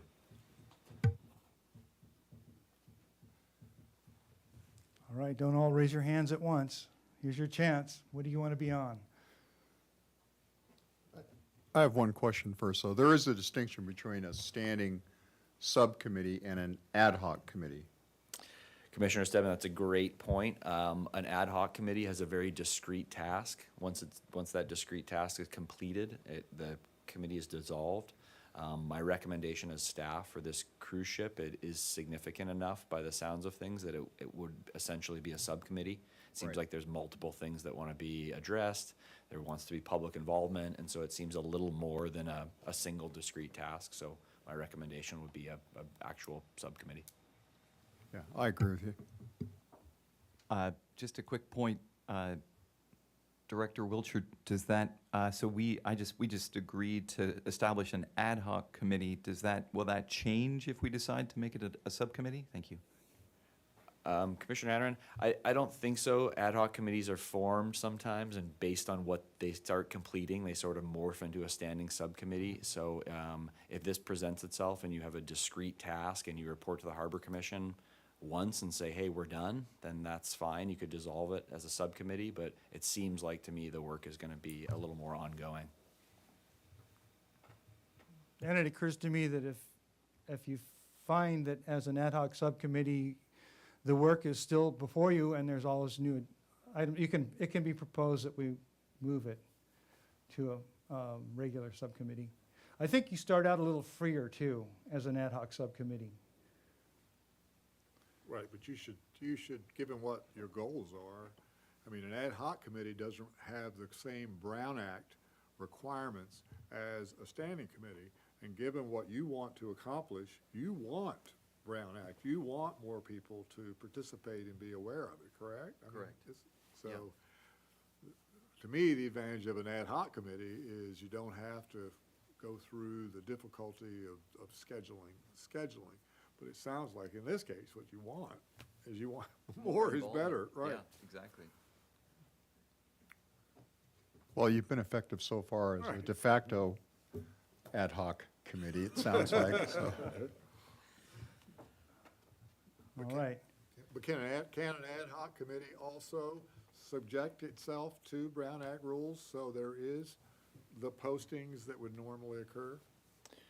Commissioner Nelson, I'm not going to stick my neck too far out on that, but fair enough, from experience, as an ad hoc committee begins to start behaving like a true subcommittee, it earns its wings and becomes a subcommittee. So if you start hosting meetings and have Brown Act and make them public, that is well down the path of a subcommittee, and it should follow the Brown Act requirements. Good. Michael Hanrahan. Chair McCray, I don't want to abandon you on the chartering and business activity permits, and would be happy to stay there, but I definitely have interest in commercial fishing and the newly formed cruise ship ad hoc. Would it be possible for me to move to commercial fishing and cruise ship, but that would leave you all by yourself in chartering business activity permits? You are welcome to have all three. Right, I would really like to have Commissioner Hanrahan on the Commercial Fishing Committee, so I will put myself back on the chartering and business activity permits. Thank you. All right, so we're going to give Angela a chance to catch up. I'm not sure, how was that slide presented?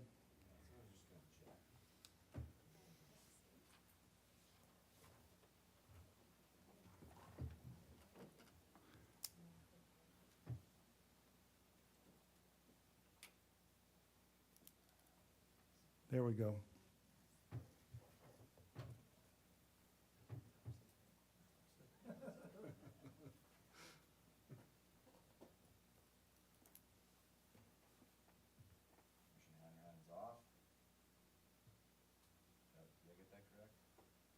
We good?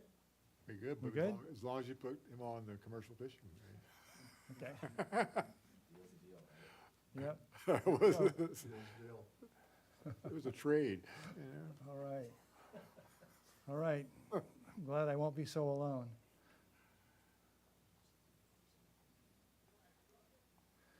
I still see quite a bit of red up there.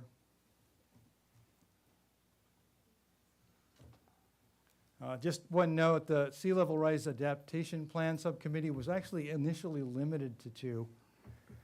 I'm not sure if that's still the case or not.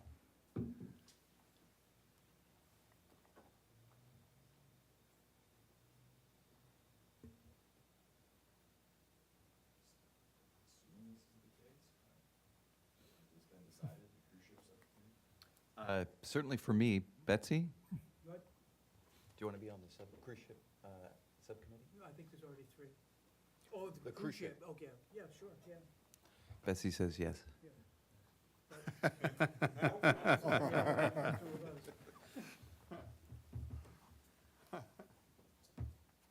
And I think we both felt that it's really important to have people on the committee who are not stuck in one position on something. I mean, I'm not thrilled with cruise ships here, but also I'm not opposed to them. I'd be happy to join the cruise ship subcommittee. I'm not stuck either way. Great. Very good. Thank you, Commissioner Anderson. And I'd be happy to volunteer for the request for proposal selection as well for the 3rd spot. Thank you very much.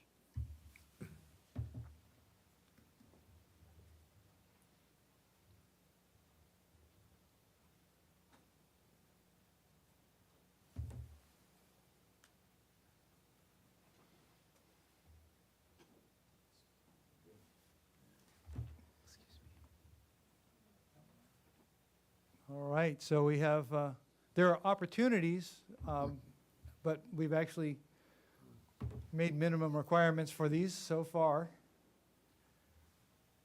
Here's your chance.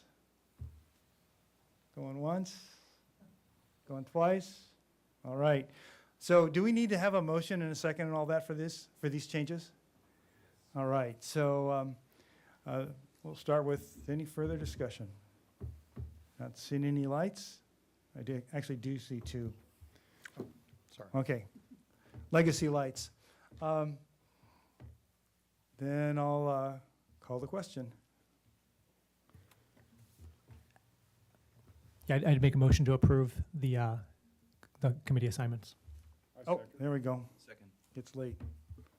So it's moved and seconded. Now I'll call the question. Okay. Commissioner Anderson? Yes. Commissioner Kramer? Yes. Commissioner Hanrahan? Yes. Commissioner Nelson? Yes. Commissioner Stanwyck? Yes. Commissioner Stedman? Yes. Chair McCray? Yes. That's unanimous. Thank you. All right. What do we have left here? We have subcommittee reports. I think there was something on there. I don't see it now. For subcommittee reports, this would be from any subcommittees that met between last meeting, if there was anything to internally report on. Okay. Nothing from staff on this. And then commission and staff communications. From staff, just a wholehearty welcome to back in person. It's great to see you all. Yeah, it's very nice. All right. I believe we're ready to consider adjournment. Oh, can I just make one quick comment? Yeah, I just want to thank the public for the comments and as well as the written public comment. I've just been overwhelmed by the support from the public over the last month. I mean, I think this was the most public comments that we've had in a long time. And I just want to say thank you because, it gives us the ability to realize these important issues and to make these decisions. So, the more participation, the more people thinking and collaborating, I think the better opinions and better job we're able to do up here. So thank you to the public for the written public comments as well as the speaking as well. Thanks. And I'd like to add to thank you to Angela for making it possible to have the hybrid. You're welcome. Yes, that's a really good point. For those who are not here, she has juggled the hybrid part of this and what she is typically tasked with is keeping track of us all and making sure that everything goes to plan. And then she redeveloped a slide on the fly for us at the same time. Yeah, Thank you very much. thanks, Mike. All righty. So we're on to adjournment. I'd like to make a motion to adjourn. It's moved and seconded. Okay, Commissioner Kramer? Yes? Commissioner Hanrahan? Yes. Commissioner Nelson? Absolutely. Commissioner Stanowick? Yes. Commissioner Stedman? Yes. Commissioner Anderson? Yes. Chair McCray? Yeah. That's unanimous.